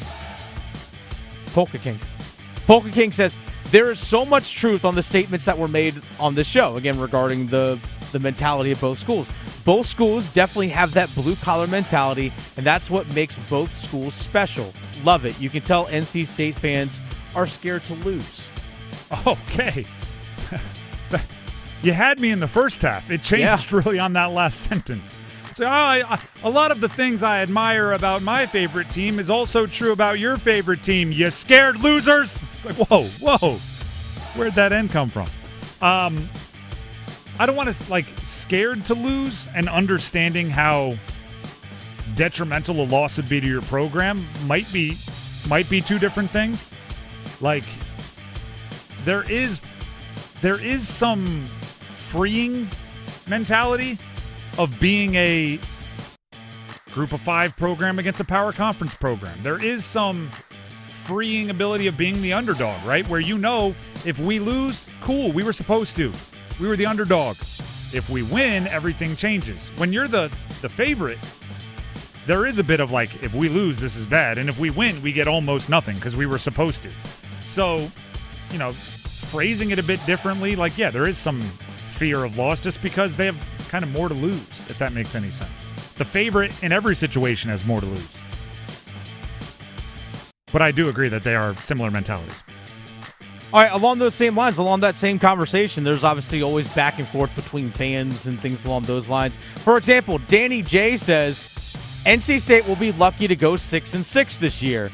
But Sky World said, in response to Danny, nah, Dave got his job on the line, referring to Dave Doran. Trust me, they're winning 10 to 11 games. 10 to 11, okay. Yep. Again, that's how split they are. There's a cliche that says there's 3 sides to every story, right? Your side, my side, and then the truth. There's probably three ways this season could go. The first commenter, the second commenter, and the truth somewhere in the middle. Listen, I think 6 wins is in their range of outcomes. I think double-digit wins is in their range of outcomes. I don't think either of those are the most likely outcomes. But the Dave Doran's job on the line, part of it, right? It does seem like Dave Doran pulls his most successful seasons whenever everybody counts him out, and there might be some counting out happening. But yeah, I mean, 6 wins is also within the range. Like, I don't want to. If it happens, you won't find me being the most shocked person on the planet. Last year, I was pretty shocked that it was a 6-win season. I wouldn't be the same level of shock this year. I also love not just within fan bases, but shots across from one fan base to another. For example, that same Sky person I just mentioned said state by 50. But okay, state by 50. Yeah. But then there's also, here's what Jeremy Edwards says. Jeremy says, who won the Military Bowl and brought home the trophy? Won't be close. The Pirates are going to run all over these little puppies. Davey has been there for 13 years, not been to one single ACC championship, and y'all keep him? Keep him for another 13 years, please. Go Pirates. You know what? I love it. I was going to say, I could go and give context and nuance, or I can say this. Y'all did play in a bowl game, and ECU did win, and the winner gets to talk the trash. That's true. Like, them's be the rules of any competition. I don't care if you're playing ping pong with your friends or you're playing major college football in a bowl game. You win the game, you get to talk the trash. Congratulations, ECU. At the moment, you're holding the card, so you get to do what you just heard, right? Like, boast when you win. Accountability is important. All right, a couple days ago, we also had a conversation about Carolina Hurricanes defenseman Jacob Slavin as well as defenseman Alexander Nikishin, and this is what Nathan says. Nathan says, even without the offensive upside of some defensemen, Jacob Slavin is still the best defenseman in the league. Preventing a goal counts just the same as scoring a goal as far as winning games, and Slavin prevents more goals than basically anyone else in the entire league, while leading the league in takeaways, while only taking an average of 1 minor penalty every 15 games. And that's all while leading the team in time on ice and going up against the best players on the other team. I agree with most of that. The only thing I'll say is when the top defensemen are, Cale Makar, and you're scoring and contributing to a boatload of points, I mean, also being great on the defensive end, too. It's hard to make up 92 points, which is, or actually, you wouldn't be making up 92 points. 92 points, minus however much Slave. Like, if you have to make up 60 points on a solid defenseman, that's tough, even for Slavin, right? So, I'm fine if you want to say what Slavin came in as 8th. I'm fine if you want to say he should be a little bit higher than that. I feel like I'm at times leading the defense of the defenseman, Jacob Slavin, like bandwagon. Even I would go, you start mixing up the guys that are in the 80, 90 points while being solid on the blue line. Then offense becomes something that he can't overcome. But we are splitting hairs, like saying, oh, he's the 5th best defenseman or 6th best defenseman. I don't know if he can work his way into the top 2. Like, what are we doing here, right? He's really gosh darn good, and we all agree on that. Maybe this will be it, right? Maybe this is the year. 68-point Jacob Slavin. Maybe this is it. Without dropping anything. If he's Put him on the power play, see what happens.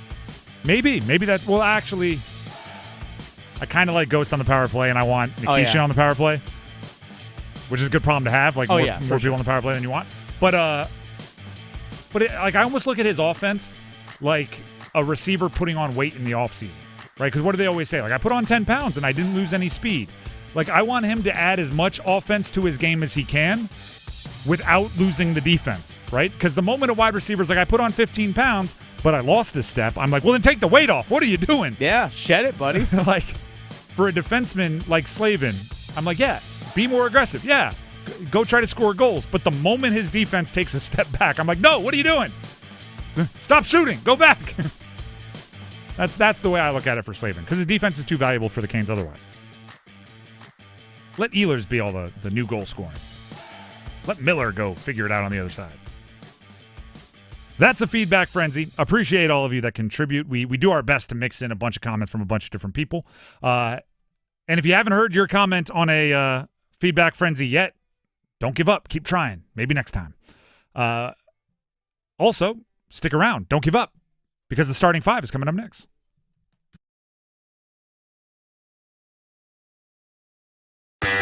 Get ready. Concepcion touchdown, 13 yards. NC State leads North Carolina with 8:01 to play. College football kicks off August 23rd. Jones a first down and more. 10-5. They've tied the game. Bully ball by the Duke offense. Down the far sideline. Caught at the 10, the 5. Touchdown, Carolina. On 99.9 The Fan, the Triangle Sports Leader. A torn ACL, stress fracture, aching back, a hip that's had it, life on hold, and all you want is to get it back. Enter Wake Orthopedics. Our fellowship-trained orthopedists do it all. General, sports, pediatric, joint replacement, fractures, spine, prevention, advanced diagnostics, progressive treatments, minimally invasive procedures, surgeries, and more. Visit wakemed.org/wakeortho and get back your life. Hello, I'm John Hester for the Hester Automotive Group. And we're constantly looking for ways to serve you better. One of the ways we do that is with something we call a Go-See. And that's where you select a vehicle from our inventory, and we have thousands, and we get one of our product specialists to bring that vehicle to you at your convenience. How do we do that? Well, it's simple. We have a group of employees that are evaluated based on the number of presentations they do. They're glad to do it. So it's just one more way we get off our keister and bring Hester to you. You're listening to Leaf Filter Radio, and the guru of gutter protection himself, Chris Cunningham, is here to take your most pressing leaf-related questions. Hey, everybody, Chris here. I understand we have Ron on the line. Ron, where are you calling from? Uh-oh. Ron, are you calling from a ladder? Well, I was. I wanted to ask Chris what I need to do to get my gutters ready to have leaf filter installed. Oh, Ron, you don't have to do anything. A Leaf Filter Trusted Pro will come out and clean out your gutters, realign and seal your gutters, and install Leaf Filter, America's #1 gutter protection system. So I didn't need to get on this ladder? Ron, Leaf Filter Trusted Pros are in your neighborhood and ready to help. Just visit leaffilter.com/deal to schedule your free gutter inspection and get up to 30% off. Thank goodness. What was that site? That's leaffilter.com/deal for your free gutter inspection today. See representative for warranty details. Promotion is 20% off plus a 10% senior or military discount. One discount per household. I'm attorney Brian Ritchie. Workers' comp can be tricky, but my law firm will be on top of all the complicated paperwork and sneaky deadlines so that all of your I's are dotted and T's are crossed. If you've been hurt on the job, I'm on top of it. Contact us at ritchielaw.com. Broadcasting live from the Lenovo Studios. WCMC HD1 Holly Springs. 99.9 The Fan. The Triangle Sports Leader.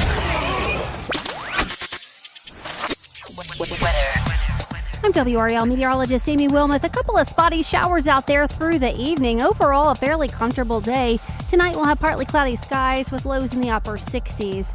And then a nice start to the weekend on Friday. We'll have partly cloudy skies with a high temperature of 83. A weather update brought to you by Newcomb & Company, where your comfort is their business. Visit newcombandcompany.com. 5 o'clock check of your money. Dow Jones at the closing bell today, down 152 points to 44,785. It's 5 o'clock. Time to serve up the biggest sports stories of the day. Here comes your starting five. The Drive with Tim Donnelly, 99.9 The Fan. We are just 2 hours away from the Numbers Game Live. Second annual Numbers Game Live show today, presented by Sharkies Place Sports Bar and Grill, starts at 7 o'clock. All of the perfect score Numbers Game contestants from a full year of Numbers Games gather, battle it out with jersey number knowledge, and only one will remain. It's all taking place at the Hilton Raleigh North Hills, a fabulous hotel for all your needs. You can watch along if you're not one of the contestants. You can watch along on our YouTube live stream, 99.9 The Fan. You can go check it out now. Waving to all of you on live streamville out there. But make sure at 7 o'clock you are back on the live stream because we'll be battling it out. Game show style. Special thanks to Onsite AV, a full-service event production company, for supplying the sights and sounds of Numbers Game live. I'm looking forward to it. Hopefully you all are as well. Now let's look forward to the starting five, starting with number 5. Count them. 1, 2, 3, 4, 5. What? So the CFP, the College Football Playoff Committee, did something good. Praise is required in this situation. Right? Big on accountability. If when they do something stupid, we call them out and we make fun of them, then when they do something good, we have to praise, right? That makes it okay when we call them out. You can't only point out the negative. They've added a new metric. The College Football Playoff Selection Committee, the team that picks the at-large teams and seeds the entire 12-team playoff for the College Football Playoff, they will be given, until a couple years ago, I didn't even know this. They are given certain statistics that are approved by the governing bodies, and those are the ones they are supposed to use. I guess they kind of acknowledge what everyone in media has known for a long time. You can make stats say whatever you want them to say. So rather than in the room having people just, this team has an EPA per drop back of blah, blah, blah. Well, this team has passing yards, and you can find 9 different ways to pick who the best passing offense is. They supply you with the stats they want you to use, and they're adding a new metric called record strength, which will help the committee determine how teams performed against their schedule, rewarding those that beat high-quality opponents while minimizing the penalty of losing to a high-quality opponent.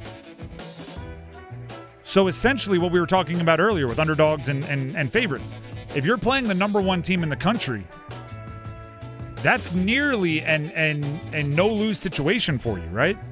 If you beat them, huge advancement, right? Massive gain for you. And if you lose to them, it's not going to hurt you as much because you lost to the number 1 team in the country. They're supposed to beat you.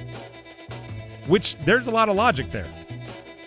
The only issue I have with this, right? Because by the way, like I explained it earlier, I think this will encourage bigger matchups in non-conference schedule because you're less afraid of losses. You're not going well, why would we play, if you're Clemson, why would we play Alabama? We might lose that when we could play Vanderbilt and get a power conference win, and we're going to win that one. Yeah. Now we'll play Alabama because if you lose, it won't hurt you very much. And if you win, that's a massive gain for you. So that's going to give us more big non-conference games. That's why it's good for LSU's going up to Clemson or Texas playing Ohio State. That's great. And it's on actual campuses, not neutral site. Yeah. Love that. That's also true. The only concern I have is once we hit conference schedule time, it could be difficult to have upward mobility, right? Because if this will never happen. Say the SEC, whether they're deserving or not, have 10 top 25 teams. Okay? Again, it happens kind of more often than you think. 8 top 25 teams. You could lose 4 straight weeks in the SEC and never be punished because every single one's you lost to a high-quality opponent, so, it's not going to – Florida right now. Florida's schedule, if you look at their schedule, is bananas. It's very difficult. I saw somebody said it was one of the might have been David Hale, basically said the strength of schedule would be the same if you played Clemson every week of your conference schedule. Would be the same strength of schedule as what Florida's playing. Their schedule is really tough, which if you're not being penalized for losing to good teams, Florida's we're never going to be penalized. And if we win one of these, we're going to shoot through the roof. Yeah, Florida's schedule includes LSU, Miami, Texas, Texas A&M, Georgia, Tennessee, Ole Miss, Florida State. The not-so-good teams are LIU, South Florida, Kentucky, and Mississippi State. Which they won't lose those. No, they shouldn't. So the only issue I have is if you get to a situation where one conference has a lot of really good teams, there may be nothing at stake for those teams. Every game is just, the 18th team versus the 15th team. Whoever wins gets a huge boost. Whoever loses doesn't get crushed that bad, and it's impossible for anyone in the ACC to pass them. But that's a pretty good nitpick for something that's a big, again, give them credit. I think it's a good metric to add. That's number 5. Let's hit number 4. 1, 2, 3, 4 all together. There was a surprising amount of trades randomly yesterday in the NFL. Yeah. Defensive linemen being moved, just kind of, like I said, strange, surprising amount of moves. A couple wide receivers got traded as well. A couple wide receivers. Well, let's talk. Because the Saints trade that happened, Saints with the Broncos, Devon Valley. Apologize if I mispronounced that. It explains. It is a perfect example of why I am so often a stickler for knowing where your team is in its building process. Okay? The Saints, from where I'm sitting, are at the very beginning of what might be a couple year, 3-4 year rebuild if they do it right. They're not a very good team right now. They're the only team in the NFL that hasn't named a starting quarterback, although they have said that Rattler will start their final preseason game, but they have not announced a regular season starter. They're in a bit of problem. They've been kicking the salary cap can down the road for a long time, and eventually they're going to have to take that medicine. Yet yesterday, they traded a 4th-round pick in this upcoming draft, the 2026 draft, and a 7th-round pick in the 2027 draft for Devon Valley from the Broncos, who was a 7th-round pick in the most recent draft. Or he was a rookie last year, I'll put it that way. 2024 draft. He was a rookie this past year. He had 470 receiving yards, 42 catches, 3 touchdowns. He was a 7th-round pick, and they just flipped him for a 7th and a 4th, despite the fact that he basically put up Jalen Coker, Xavier Legette numbers. Yeah. And, you ready for this? He turns 28 during the season this year. He's going into his 2nd year. He was a 27-year-old rookie at the end of last year. That's wild. And at the end of this year, he'll be a 28-year-old 2nd-year player. And I saw in the press release that the Saints put out, they're excited. They saw an opportunity to get a younger guy. They said younger guy. I was like, younger than who? Adam Thielen? Yeah, right. Like younger than who? Hunter Renfrow. He's not that much younger than Hunter Renfrow, if we're being real. Chris Olave, their best receiver for the Saints, is 25. This guy's multiple years older than Chris Olave. But here's the issue with it. The Saints should not be trading away draft picks. 1, because they need cost-efficient ways to make their team better. 2, because they're going to be drafting at the top of the round. That 4th-round pick might be practically a 3rd. It might be right at the top of the 4th round. And at the top of the 4th round, you're drafting players. Those aren't lotto tickets. You're drafting guys that are going to be a part of your future. Jatavian Sanders for the Carolina Panthers. High 4th-round pick. Very first pick of the 4th round a couple years ago. It's a smaller version, but a more predictable version of a lesson that the Panthers learned the hardest possible, right? They traded away their future 1st-round pick to move up to number 1 overall to get Bryce Young, and they obviously had expectations that the next year they would be good, right? Their self-scout said, okay, we'll trade away the 1st, but that'll be the 20th pick in the draft, right? Because we're going to take a big step forward. It ended up being the number 1 overall pick. You lose jobs when you misevaluate how good your team is. The Saints are making moves as if they're not going to be bad, and I don't think at any point in time, right, because we've obviously studied the NFC South, because that's where the Panthers are. At no point in time did I look at the Saints and say, you know what? I think they're a Devon Valley away from being a wild card team. And they just gave up a 4th-round pick and a 7th for a 2nd-year 7th-round pick. You have to be honest in your self-evaluations before you trade picks. Because not every pick is the same. Right? I always think it's funny when the Chiefs do a pick swap with a team like the Saints. Because I'm like, oh, the 29th pick of the 3rd round for the 2nd pick of a 4th round? You just moved up a handful of spots. Congratulations. Like, you got to have an idea of where you're going to be. You don't have to know exactly, but have an idea. Remember when the Carolina Panthers a few seasons ago traded a 6th and a 7th round pick to get Laviska Shenault from Jacksonville just before the season started. And by the way, Laviska Shenault, I think he's on the Bills now, not doing much, but like there is a world where you're a team and you're like, oh, you know what? All we need is a gadget guy and a returner. Like that's the thing to complete everything in our offense. That's all we need. And it's like, okay, yeah, sure. Go get Laviska Shenault. But the Panthers were not that. No, they weren't. Right? It's like you got to be honest with yourself in the mirror before you make any kind of sweeping, drastic, scary moves. And the Saints were not. Thus, good for the Panthers, right? Like, it's a lesson learned by watching your enemy do something stupid, even if it benefits you. That's number 4. Let's get to number 3.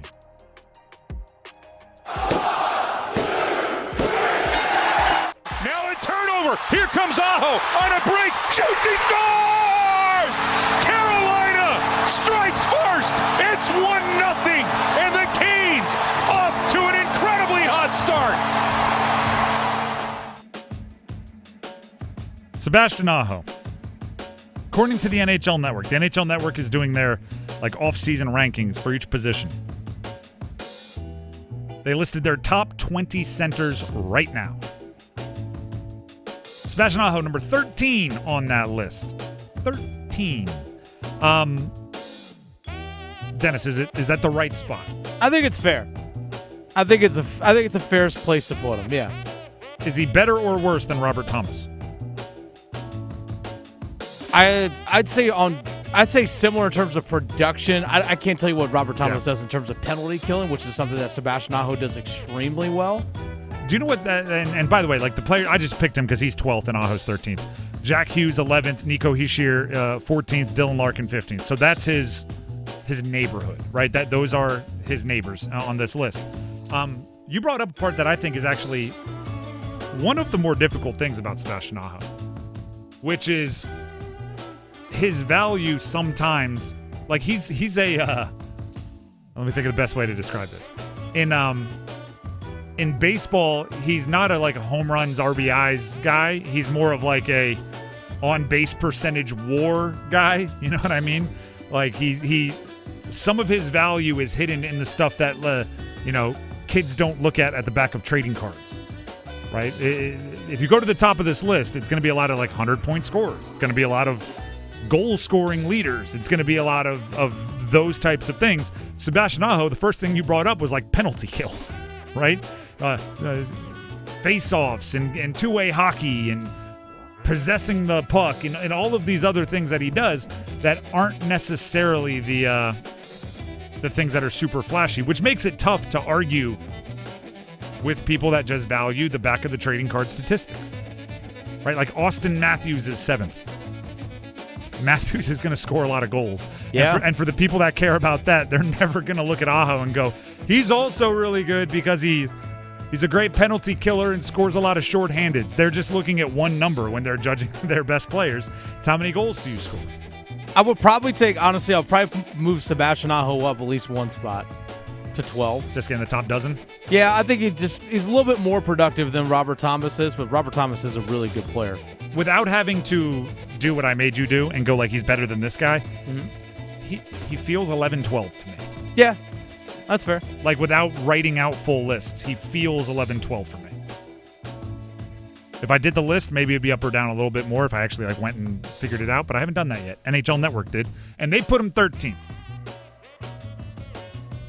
It'd be nice to have two people on that list, but that's a story for another day. I mean, look at the teams that have two players on that list. The Devils, but Jack Hughes was hurt a lot during the playoffs. Correct. Nico Hischier has been banged up a little bit at different times in his career as well. But who had number 1 and number 3 on the list? 1 and 3 are the Oilers. The Edmonton Oilers. And then also number 4 was Alexander Barkov, and number 20 was Sam Bennett of the Florida Panthers.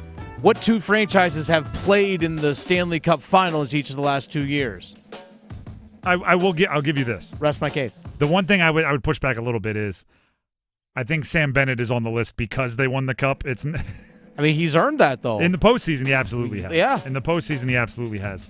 It's just if he did exactly the same and for whatever reason they lost in the Eastern Conference Finals, I don't think he's in the top 20.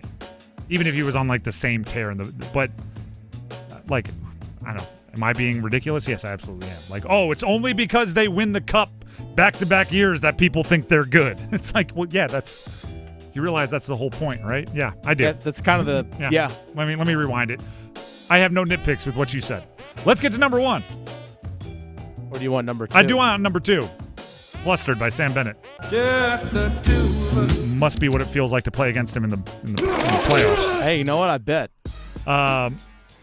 Bill Belichick spoke to the media. We'll get his jokes out of the way. Pat Welter, WRAL, a colleague here at Capital Broadcasting, asked Bill Belichick basically who's going to be the starting quarterback. Like, when are you going to announce it? Have you figured it out? And Bill Belichick responded with sarcasm and snark. Yeah, we're getting ready to do that this afternoon to announce the starting lineups and the play times and how we'd be substituting everything. So, Brandon will get that to you as soon as we get done. We want to make sure we get that out there right away.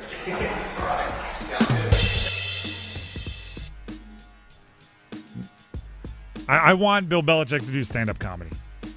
I want him to walk up there and go, I get no respect. I want him to do the whole thing. He probably will crush it. He was solid at the Brady roast. Yeah. He was solid at the Brady roast. I will say, I will appreciate Bill. It's like, he's like, as opposed to saying, I'm not going to give you that right now, like, I'm going to give you the joke answer. I'm going to smile and kind of laugh through it. So everyone's like, oh, okay, all right. Actually, yes. Because earlier, that's what we were asking, right? We wanted every substitution plan. We wanted the entire depth chart. No, we want you to do what most teams do and name a starter. But I will give him that credit because I often say there are ways to deliver news that makes it a little bit more interesting, right? Rather than just, we're not going to give you that. Not going to name a starter. Saying that does, in that way, it is better. I don't know why it's better, but it is, right? It gives shows like us a little bit more content. But with having said that, it's not insane to expect you to name a starting quarterback. It would be insane to expect you to tell us all your substitution patterns. But if you want to, who's your third down back, coach? That's what the follow-up question should have been. Okay, well, when you go 2 tight ends, which tight ends are on the field? Who's the U? Who's the Y? Come on. That's number 2. Let's keep it rolling towards number 1. Go one! Panthers play preseason football tonight, taking on the Pittsburgh Steelers. You may be surprised Aaron Rodgers not playing, although the NFL's official Twitter account did post a video of Aaron Rodgers walking into the stadium in Charlotte. Oh, look at that. So he is in attendance if you want to go catch a glimpse. You got to get out there pretty quick. Better start driving now. But preseason tonight for the Carolina Panthers is really a fascinating game 3. Because do you know what it feels like? In spring training for baseball, sometimes they rotate the starting lineup where you'll have 2 or 3 of your starters on a Tuesday game, and then they'll get it off, and 2 or 3 of your starters will play in the Wednesday game, and then they get off, and 2 or 3 of your starters will play in the Thursday game. It almost feels like that, where for the first 2 games, they put the starting players out there, and then as they rotate out, they're putting the starting play callers in. And right, baseball is such, I always say you can play baseball without a dugout if you put them in stalls. Like, you don't even have to know who else is in your dugout. You don't have to be able to communicate with them. It's why you can have so many different languages spoken on a baseball field. And as long as the second baseman and shortstop can communicate and the pitcher and catcher can communicate, the third baseman doesn't even have to know who's playing right field. So who cares if the starters are getting reps next to each other, right? It's all about just playing baseball. Football's not that way. If you're going to play your starters for one game, have all your offensive starters and your offensive play caller do it in the same game. Don't have Bryce Young play week 1, week 2, and then week 3 have Dave Canales call plays. Meanwhile, having Brad Idzik call the first 2. It doesn't make sense to me. However, now we get to see the backups with the A play caller, I guess. So, right, so Jack Plummer and Bryce Perkins, you get the good scheme. You get the guru. Go make it happen, Captain. Like do your best. If Plummer is out there or Perkins, and I don't know what their quarterback rotation is going to be. Andy Dalton, I don't even know. I'm sure not playing because he's been banged up and he's a veteran, but who knows? If you're out there and you have Jalen Coker on one side, you have Jatavian Sanders, you have Hunter Renfrow in the slot, and you have Dave Canales calling plays, you may not know it, son. That's your shot right there. You can look really good with that setup. Those are NFL wide receivers, like legit rotational wide receivers, and you have a legit offensive mind calling your plays.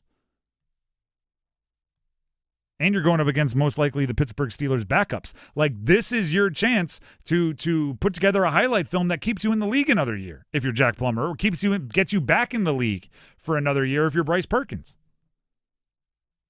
On the flip side, things don't go well, there's less excuses, right? Bryce Perkins, I think, has a lot because he was picked up, 2 practices ago? But I'm still expecting good things from the Panthers, or hoping for. And I reserve the right to be disappointed if they play bad. I know it's preseason, and I know they're not the starters, and I know who cares. No, I reserve the right to, if Jalen Coker doesn't make a play tonight, I'm going to be a little disappointed. Unless he's getting open and, balls are sailing over his head or something like that. Like, I want the players that are good to look good. I say this often about quarterbacking, right? One of my favorite sayings is, I know what a good quarterback on a bad team looks like. Right? So when a highly drafted quarterback goes to a bad team and everybody wants to bail, I'm like, no. That's a good quarterback on a bad team. Drake May last year looked like a good quarterback on a bad team. So you can say, preseason, he didn't have the starters out there with him. It's like, yeah, but I know what a good quarterback or a good wide receiver looks like playing with a bad team. If Coker's getting open, or if Hunter Renfro's routing people up and the ball's skipping to him, that's an easy one to say. Like, all right, they did their job, just quarterback's got to get it there. Hopefully Bryce would have been better in that situation. On the defensive side of the ball, I think there's a lot of roster spots open.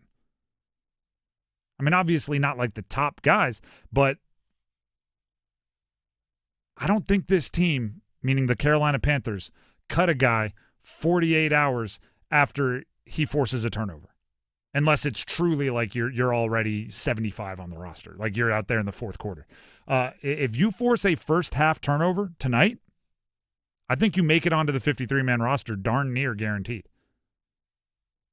Granted, again, with context, who even is the third string quarterback for the Steelers? I don't know. Is it Dobbs over there? It might be Will Howard. Yeah, say Mason Rudolph's the backup, so I think it's Will Howard, the Ohio State draft pick. If Will Howard gets a little spooked and throws one right at your chest, I don't think they're like, oh, can't cut that guy. But if you make a play on the ball and get in a tough interception, if you beat your man smoothly as an edge rusher and get a strip sack, things that this team desperately needs, skills that this team has been lacking, I don't think they're cutting you within the next 48 hours. Or if they do, right, because cut down day is next Tuesday, they're cutting you with the promise of, if you don't get picked up on waivers by someone else, we're bringing you back to the practice squad. Somebody is going to make the team today. Or the reverse can be true too, right? Maybe right now Shamar Bartholomew is the last corner on the roster, but by the hair on his chinny chin, and he goes out and makes a couple mistakes. You can fall off the roster today as well. So there's some stakes for some of these guys. By the way, we should see former NC State linebacker Peyton Wilson today. They're playing him in the preseason? They have been, yeah, at least a couple games. Oh, yeah, I know he dumped De'Ami Brown, former UNC wide receiver. Week 1, he suplexed him. That he did. This is just me, and it's knowing Peyton Wilson's history at State. I would not play him in the preseason. I don't know. He might not play today. I'm not entirely sure, to be honest. I would put him in bubble wrap until the regular season because he's really gosh darn good, but he does have an injury history. That's what I would go with. The Drive with Tim Donnelly, 99.9 The Fan. Normally, we'd be grabbing numbers game contestants here, but not today. We don't have an on-air numbers game today. We do not. Why? Because we have the numbers game live coming to you at 7 o'clock. I'll explain more of what that means and tell you how excited I am. Coming up next, don't go anywhere. Evan, Canty, and Michelle are unsportsmanlike. If we're going to do a quick power ranking right now of second-year QBs, you're saying Jaden 1. Yes. 2 Knicks. Correct. 3 May. Which would leave us 4 Caleb. At best. You got J.J. McCarthy and Michael Penix Jr. I would have all 3 of those guys in the hat. I wouldn't be surprised if Caleb Williams is 4th. I wouldn't be surprised if Caleb Williams was 6th. Mornings from 6 to 9 on 99.9 The Fan, the Triangle Sports Leader. Dear McDonald's, your breakfast menu? Fire. 10s across the board. I could be happy with anything, even though I order the same thing every time. Thanks for not judging me. I'll try something new next time. Maybe. Get your faves for less. Buy a sausage McMuffin with egg for $2.50. Add any size Sprite for $1.49. Price of participation may vary. Cannot be combined with any other offer or combo meal. Ba-da-ba-ba-ba. When it comes to restoring cars, Diego's got skills. And with Total Wireless in his corner, the whole world sees them. With the dual camera system on his new iPhone 13, he can take amazing car photos and post them on the fly with super fast 5G, and even turn this hobby into a full-time gig. His claim to fame? Claiming iPhone 13 with 5G on us. Get iPhone 13 with 5G on us when you switch to the Total 5G or 5G Plus Unlimited 3-month plan. Total Wireless, in your corner. For limited time while supplies last. Valid in store. Device taxes and fees may apply. Requires port in and ID verification. Restrictions apply. Ready to order? Yes. We're earning unlimited 3% cash back on dining and entertainment with the Capital One Saver Card. So let's just get one of everything. Everything? Fire everything. The Capital One Saver Card is at table 27, and they're earning unlimited 3% cash back. Yes, Chef! This is so nice. Had a feeling you'd want 3% cash back on dessert. Ooh, tiramisu. Earn unlimited 3% cash back on dining and entertainment with the Capital One Saver Card. Capital One, what's in your wallet? Terms apply. See CapitalOne.com for details.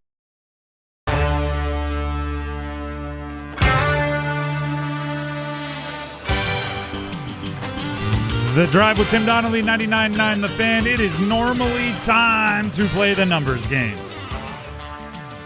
But today, there's no on-air numbers game because we have the numbers game of all numbers games tonight at 7. It's the second annual Numbers Game live show presented by Sharkies Place Sports Bar and Grill.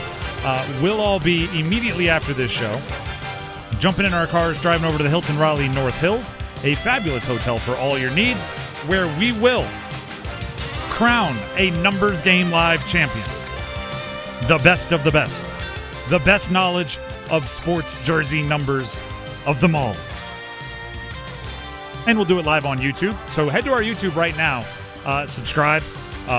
Set alarms, set alerts, whatever you got to do. Warm up. Practice. Shuffle through your sports trading cards, reading numbers. Because let's be real. Like the beauty of the numbers game.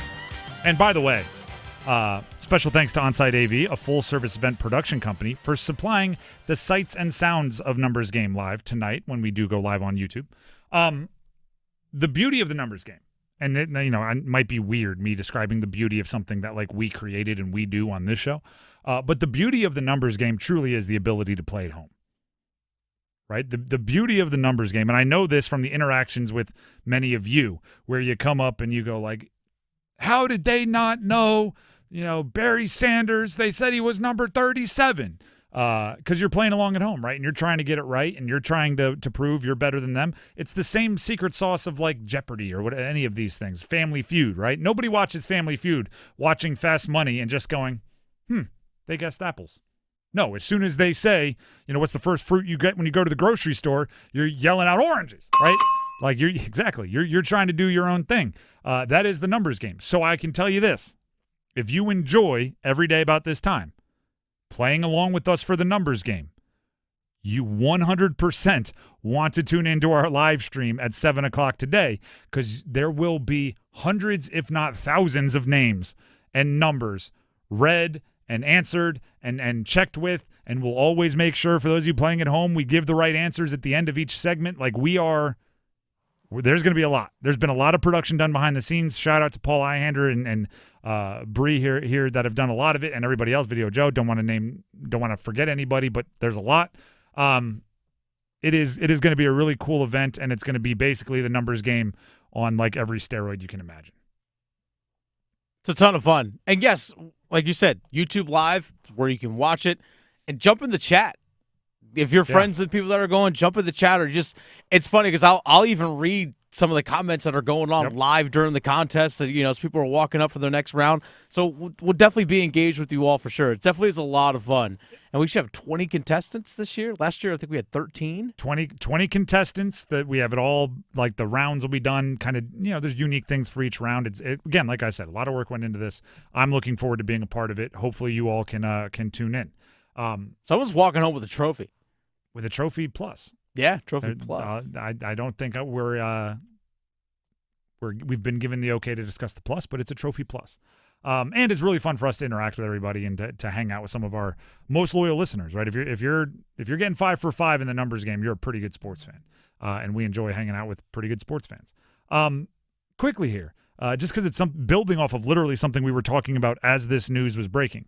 We talked about the CFP, the new criteria. Yeah. I hate that I'm about to say this. Mm-hmm. The SEC is such a behind closed doors power broker. Oh, yeah. So earlier today, or actually I think it might have been late yesterday, but within the last 24 hours, we learned that the College Football Playoff Selection Committee will be giving greater rewards if you beat a highly ranked, highly thought of team, and there will be less demerits, less negatives put on your college football playoff ranking if you lose to a perceived very good team. Okay? So a little more emphasis on strength of schedule, I guess. Yes. And same vice versa, right? If you play a bad team, so all the quote-unquote cupcakes in your non-conference schedule, and you win those games, you won't be given as much positive, right? It won't be as much of a great deal that you beat like Duke beating Elon. UC Santa Cruz. I don't know. I'm picking Yeah. Some lower group of 5 team by 40. You're not going to get a huge boost there. But if you lose that game, you're going to be hurt a ton, right? So they've changed the metrics a bit. At 5:17, so we're looking at, just earlier this hour, ESPN put out an article. The SEC will go to 9 games conference schedule starting in 2026. So the rule literally changed to make those non-conference patsies less valuable. Less than 24 hours before, the SEC said, we are going to not let our conference play as many non-conference patsies.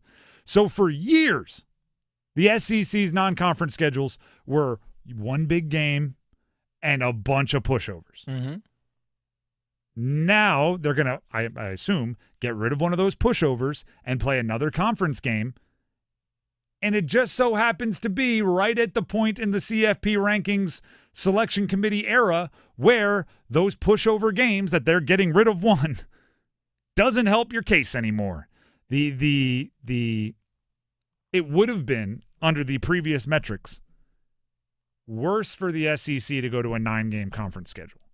Because then if you lost, even if you were losing to a very good team in conference, it would have hurt you more. Now, they go to a 9-game conference schedule, their strength of schedules will go up. They'll be playing tougher teams right at the point where all of a sudden that matters a lot more.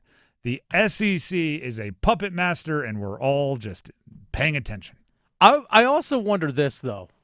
It's like, for example, I know the ACC and SEC have definitely crossover in-state rivalry matchups, like Clemson, South Carolina, Georgia Tech, Florida against Miami, and Florida State. If I'm Georgia and let's say an SEC school obviously gets added to my schedule, who's to say I don't drop Georgia Tech? Because my strength of schedule is probably going to increase depending on who that SEC school gets added, but just to keep a couple of easy games in there, because I know my strength of schedule is still going to be tough no matter what, and I'm still going to be viewed highly because my name is Georgia, and it doesn't matter. I wonder if we might see that, of how that impacts scheduling for ACC schools like Georgia Tech, Clemson, and so on. It's definitely possible, and crazier things have happened, so I'm not going to poo-poo it. The only thing I would say is I imagine those crosstown rivalries are the best fundraisers out there, because like when's the best time to ask your fundraiser, like your big donor for money? When you beat your rival. When's the second best time? When you lose to your rival. Exactly. Like right there, like Georgia Tech losing to Georgia, and then the donor gets mad, and you go, well, Georgia has more money. What do you want us to do? Georgia beats Georgia Tech. They go to their donors like, how awesome was that? How about a little cash? Like it's. I think those are important, not just for fan enjoyment, which it is, but I also think it's important for financial reasons. And the same is true for Clemson and South Carolina. Maybe more so for Clemson and South Carolina, and darn sure for the teams down in Florida. I would be very surprised if they go away. But like I said, some really bad decisions have been made in college football over the years. I'm sure Nebraska and Oklahoma at one point in time would have said, "There's no way we're not going to play every year." Right now I don't think there's a contract for USC and Notre Dame beyond 2026. Yeah, I don't know. Or maybe it's Michigan might be Michigan USC. I don't know. But we've seen Oklahoma State no longer is being played. Texas A&M was dropped for a long time. Yeah, but a lot of those were in conference and they left the conference. Like Clemson and South Carolina, that's already a non-conference game. True. I'd be mad if it happens. As would I. I don't want that to happen either because obviously there's a negative impact on the ACC schools as a result. Which actually is why I said originally that the CFP rule was good. Because now, like if they replace Georgia Tech, if Georgia says, "Oh, we're Georgia, we're always going to be respected," and they replace Georgia Tech with Georgia Southern, right? That's a lose-lose for them. If they win, they get nothing under the metrics or less under the metrics, and if they lose, they're decimated. So, Georgia Tech's, not. Don't get me wrong, Georgia Tech's not the biggest, baddest bully on the block, but they're worth a little more than a traditional pushover. So I don't know. It's an interesting deal, but I just hate seeing like I thought you guys were just doing this because it's a good rule to add, not because you were being bullied by the SEC, but I guess it's, whatever brought you there, it's a good rule, so we should be happy about it. However you got there, good job, whether you were bullied or not. So, for example, Georgia's non-conference schedule this year is Marshall, Austin Peay, Charlotte, and Georgia Tech. They'll likely replace Marshall or Austin Peay with or Charlotte with another game against Mississippi State or whoever they get matched up with in the SEC as their 9th game. Plus, also let's keep this in mind as well.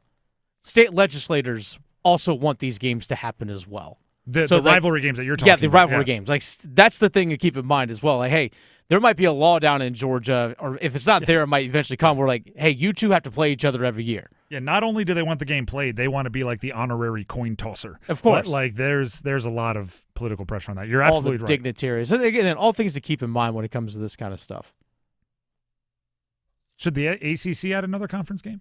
I'm actually curious about that because, again, I want to see the trickle-down effect of, well, if the ACC might have a little bit more trouble scheduling an SEC school now because of the fact that, like, well, actually I have one less non-conference game to play. I'm going to go play the Citadel just to, pad some stats and make my guys feel good and get guys a bunch of reps. Then that maybe doesn't allow NC State or Carolina to go play an SEC school maybe this year. Maybe you got to go schedule a Big 12, depending. I am curious to see. I actually would like to see, in all honesty, at least the Power 4 conferences be on the same page in terms of they play the equal number of conference games. I agree with that. I actually would like to see that. And I would actually want to mandate like that, like kind of like the divisions in the NFL where you rotate through playing one of the divisions in the other conference. Like I would like this year, the ACC is playing 9 conference games and everyone has a non-conference game against the SEC. And then next year they play 9 conference games and everybody has a non-conference game against the Big 10. And the next year everybody plays 9 conference games and everybody has a non-conference game against the Big 12. And it rotates through like that to guarantee that you're getting some solid non-conference games and it's more fair for evaluating for the college football playoff because there is at least some common opponents that everybody has played against, even with the transitive property. It's tough, but I'm looking at NC State's schedule right now. Like you add Louisville to it, and take off. They actually have some intriguing non-conference games because you don't want to take off Campbell or East Carolina because they're in state. But yeah, I guess replace Campbell with Louisville. That's a more impressive schedule. Sure. I mean, we've already seen them playing non-conference game against Virginia this year. I mean, honestly, just make that a ninth conference game. That's an NC State schedule doesn't even have to change. I think what we're learning here is just Dennis and I should run the NCAA. The Drive with Tim Donnelly, 99.9 The Fan. We're not cheap. We're not cheap. Hey, but we're not cheap, and I'm not expensive either. We're right. We're fair market value. We are. Before we move on. Don't they have something for that? Yeah, that's true. We can send it through the NIL evaluator. That is a really deep reference in sports nerddom. If you're with us, you're awesome. Dennis, tell the people something that's a little more interesting to follow. And speaking of money, Dennis Cox here for Loan Pronto. Folks, are you trapped in a high-rate mortgage? Maybe you're watching all that hard-earned money of yours just vanish away every single month? Well, stop doing that. Right now at Loan Pronto, they are delivering the lowest mortgage rates in 3 years. Loan Pronto's rate reduction home loan program is a streamlined, low-cost ways for you to slash your house payments by hundreds of dollars a month. Lock in a fixed rate as low as 4.99% APR and close it as little as 2 weeks. No appraisal needed in most cases. And here's the kicker. You can even skip your next 2 house payments entirely. Don't wait. Rates this low won't last. Call Loan Pronto now for your free, no-obligation quote. Imagine lower payments, more money in your pocket, and a fresh start with a better mortgage. Call 919-381-1760 or visit loanpronto.com to lock in your new low rate and skip those next 2 house payments. Don't let high rates hold you back. Call 919-381-1760 or go to loanpronto.com right now. Equal housing lender, NMLS 1661781, subject to lender approval, NMLSconsumeraccess.org. The Drive with Tim Donnelly, 99.9 The Fan, looks at Sebastian Aho and his place in the league as we continue getting ready for the Numbers Game Live. Stick around. The Adam Gold Show. We all knew things were going to change when Will Wade got here. We saw the recruiting. We saw the work in the transfer portal. We see the energy of Will Wade. And then I looked at the non-conference schedule and I went, this is something we have never seen over the last 25 years at State for basketball. A non-conference schedule where there are as many losable games as there are easy wins. Good on you, Will. The Adam Gold Show, weekdays starting at noon on 99.9 The Fan. It's bow time. Something new just dropped at Bojangles. Take the bold taste of a crispy golden chicken supreme that's been seasoned to perfection, then add dill pickles, Carolina Gold barbecue sauce, and a toasted bun that's great on the go. What do you get? You get a Bo's Bird Dog. In fact, you can grab 2 of them for $5. So when you're on the go, headed to practice, or need a snack, grab a Bo's Bird Dog. Hurry in before they're gone. Available for a limited time. It's bow time. There's no time like bow time, but sometimes it's go time. No time to stop, but the perfect time for a Bojangles Bird Dog. A seasoned to perfection Bojangles Chicken Supremes, dill pickles, and Carolina Gold barbecue sauce, all tucked inside a toasted bun. Great on the go. Try 2 bird dogs for just $5 or 2 bird dog combo for just $8.25. Available for limited time only. When you're hungry for flavor and value, it's bow time. Hey folks, Dennis Cox here for Raleigh Weight Loss Center. If you're struggling with weight like I have in the past, or maybe you've bounced from one fad diet to the next, you need to listen to this. I can proudly say that I'm down 25 pounds. That's right, 25 pounds in 3 weeks, thanks to Raleigh Weight Loss Center, and that's just the beginning. The program helps reset your metabolism naturally. No injections, no steroids, no shots, no HGH, just your body doing what it naturally can do, which is burn off that weight. My clothes fit better, I'm sleeping better, my resting heart rate's the lowest it's been in years, my girlfriend doesn't complain about me snoring anymore. Get yourself where you need to be with Raleigh Weight Loss Center. Raleigh Weight Loss Center is having a huge end-of-summer sale offering up to 20% off now through August 29th with the lowest prices of the year on the amazing Raleigh Weight Loss program. Schedule your free consultation today by calling 919-897-7506. That's 919-897-7506 or online at RaleighWeightLossCenter.com. Results may vary. Championship savings are happening now at Global Golf. Check out the summer sale with big savings on apparel, shoes, golf balls, and more. Plus, shop Carolina's largest selection of pre-owned golf clubs, where we have everything you need from top brands like Callaway, TaylorMade, Mizuno, Ping, and Titleist. Plus, the easiest way to trade in your current golf clubs now with a 15% trade-in bonus. Swing by Global Golf Monday through Saturday, 10 to 6, located at 7320 ACC Boulevard, North Raleigh.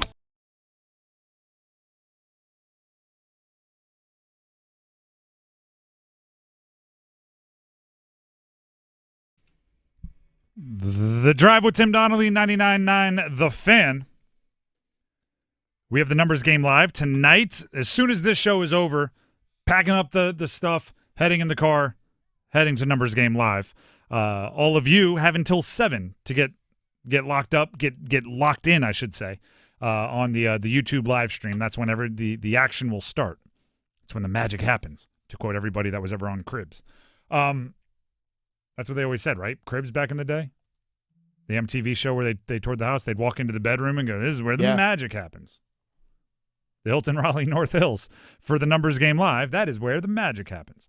7 o'clock, Numbers Game Live should be fun. Dennis, you had some updates on who is and is not playing for the Panthers tonight? All the starters, actually 33 players won't be playing for the Carolina Panthers tonight. So all the starters, a couple guys that are also dealing with some injuries as well. For example, Tommy Tremble just activated off the physically unable to perform list. He won't be playing tonight. DJ Johnson, who actually missed the Houston game, I think he had re-aggravated a little bit of a hip issue that he dealt with earlier in camp, even though he wasn't listed as someone not playing against Houston, but didn't play anyway. He's also not playing today either, which is for a guy that's borderline trying to make a roster. And missing 2 straight preseason games isn't a good look for you. So you won't see him today. Among the defensive backs, like you won't see Shaw Smith-Wade, you won't see Nick Scott. Again, these guys are starters. Adam Thielen, Xavier Legette, Tedero McMillan won't play today either. Mitchell Evans, the number 3 tight end, or really has been a backup tight end to Jatavian Sanders, isn't going to play either. And Bryson Tremaine, who actually is a guy that's been a wide receiver that's been getting praise, I guess you could say, from Dave Canales during training camp. Not playing today either. I'm curious to see what that's all about, but no Bryson Tremaine today. I would assume Tremaine that's got to be some kind of injury. It has to be, in my eyes. That's just us guessing and inferring. But if I'm Bryson Tremaine, I'm not letting them inactivate me for any other reason. I'm playing, and I'm playing through a lot of injuries too. If I have any say so, I'm telling the trainers, no, it feels fine. No, I'm good. No, yep, I'm good. Jalen Coker will play today. But my guess is he's going to be relatively limited in the number of snaps that he's going to get. If he's out there getting the ball. Yeah. Like, don't put him out there to go, cardio. Don't just have him running routes. Like, if he's out there, get him the ball. Same with Hunter Renfrow. Like, don't risk these guys if they're not out there, if they're out there, you're trying to teach them something, you're trying to have them learn something, like, have them be the number 1 option. Expect to see a lot of Hunter Renfrow, Jimmy Horn Jr., as well as David Moore today, at least early on. If a player, then get to the Jacoby Georges and those guys. If a player that is obviously a part of the roster is playing when so many of the starters are not, don't have him out there for nothing, right? Don't. Oh, we couldn't get the ball to Jalen Coker. We had to get it to Jacoby George. Like, that doesn't make sense in my head. So, obviously he doesn't get open, don't throw him the ball, but make him the number 1 option.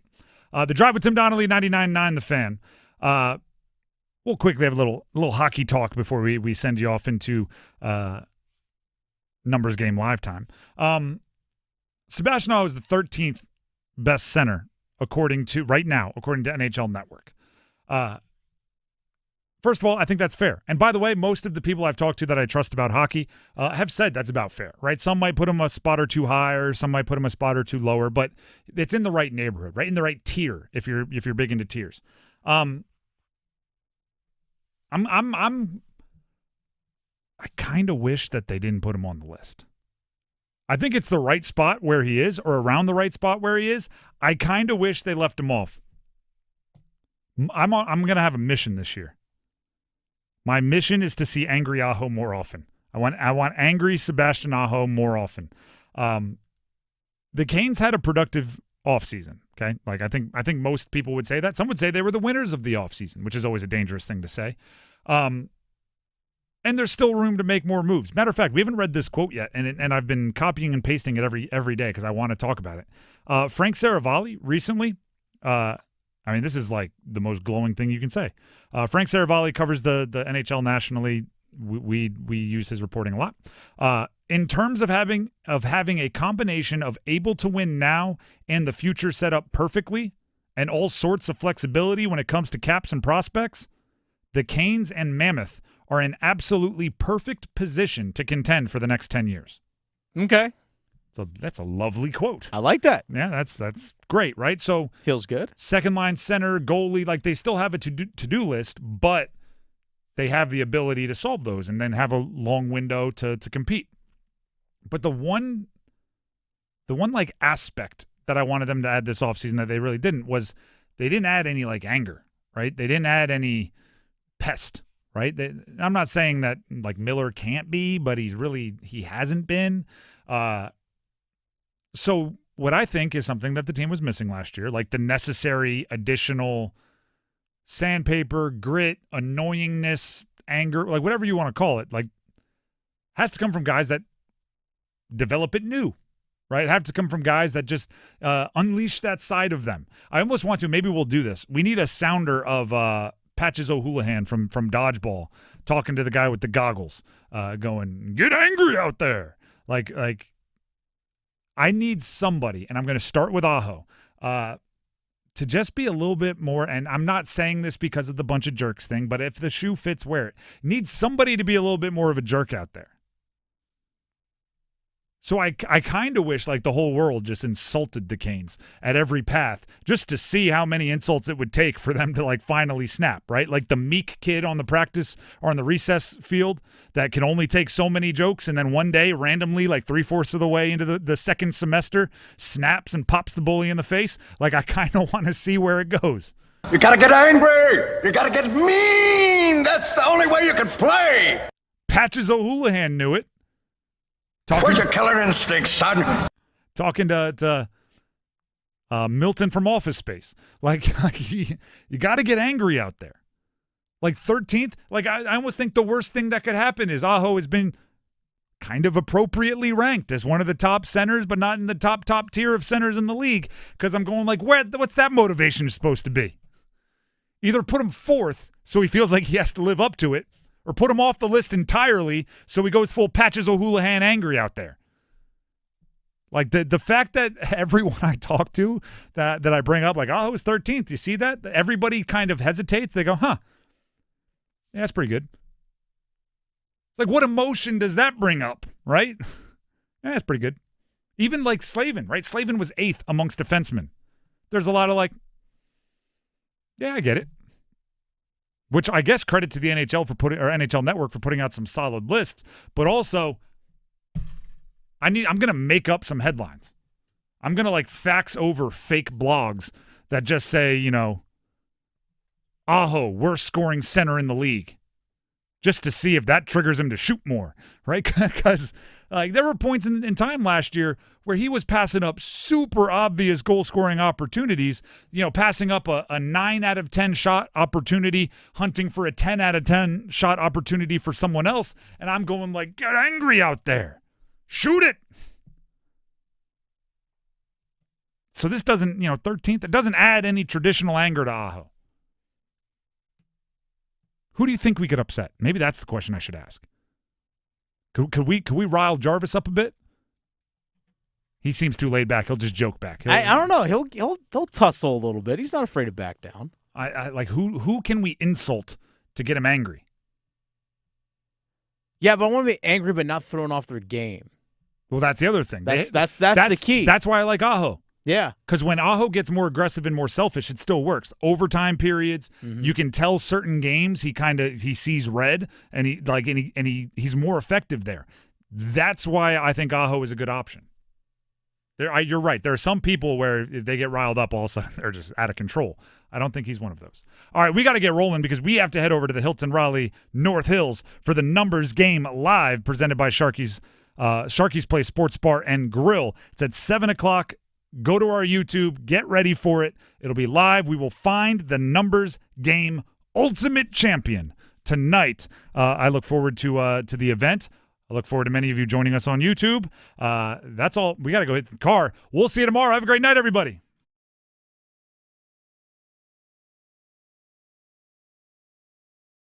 Hey, it's Adam Gold, and I know the hurricane season came to an end. Another year with a loss to Florida in the Eastern Conference Finals, 2 of the last 3. But it's been a great year, and it's going to be a great summer with all that cap room the Hurricanes have. We got a lot of stuff to talk about, from free agency to trades to the draft. We'll have player interviews, special sit-down with Rod Brindamore that he doesn't even know about yet. He'll do it, don't worry. Just stay tuned to the Canes Corner podcast on YouTube. Search Canes Corner and wherever you get your podcast.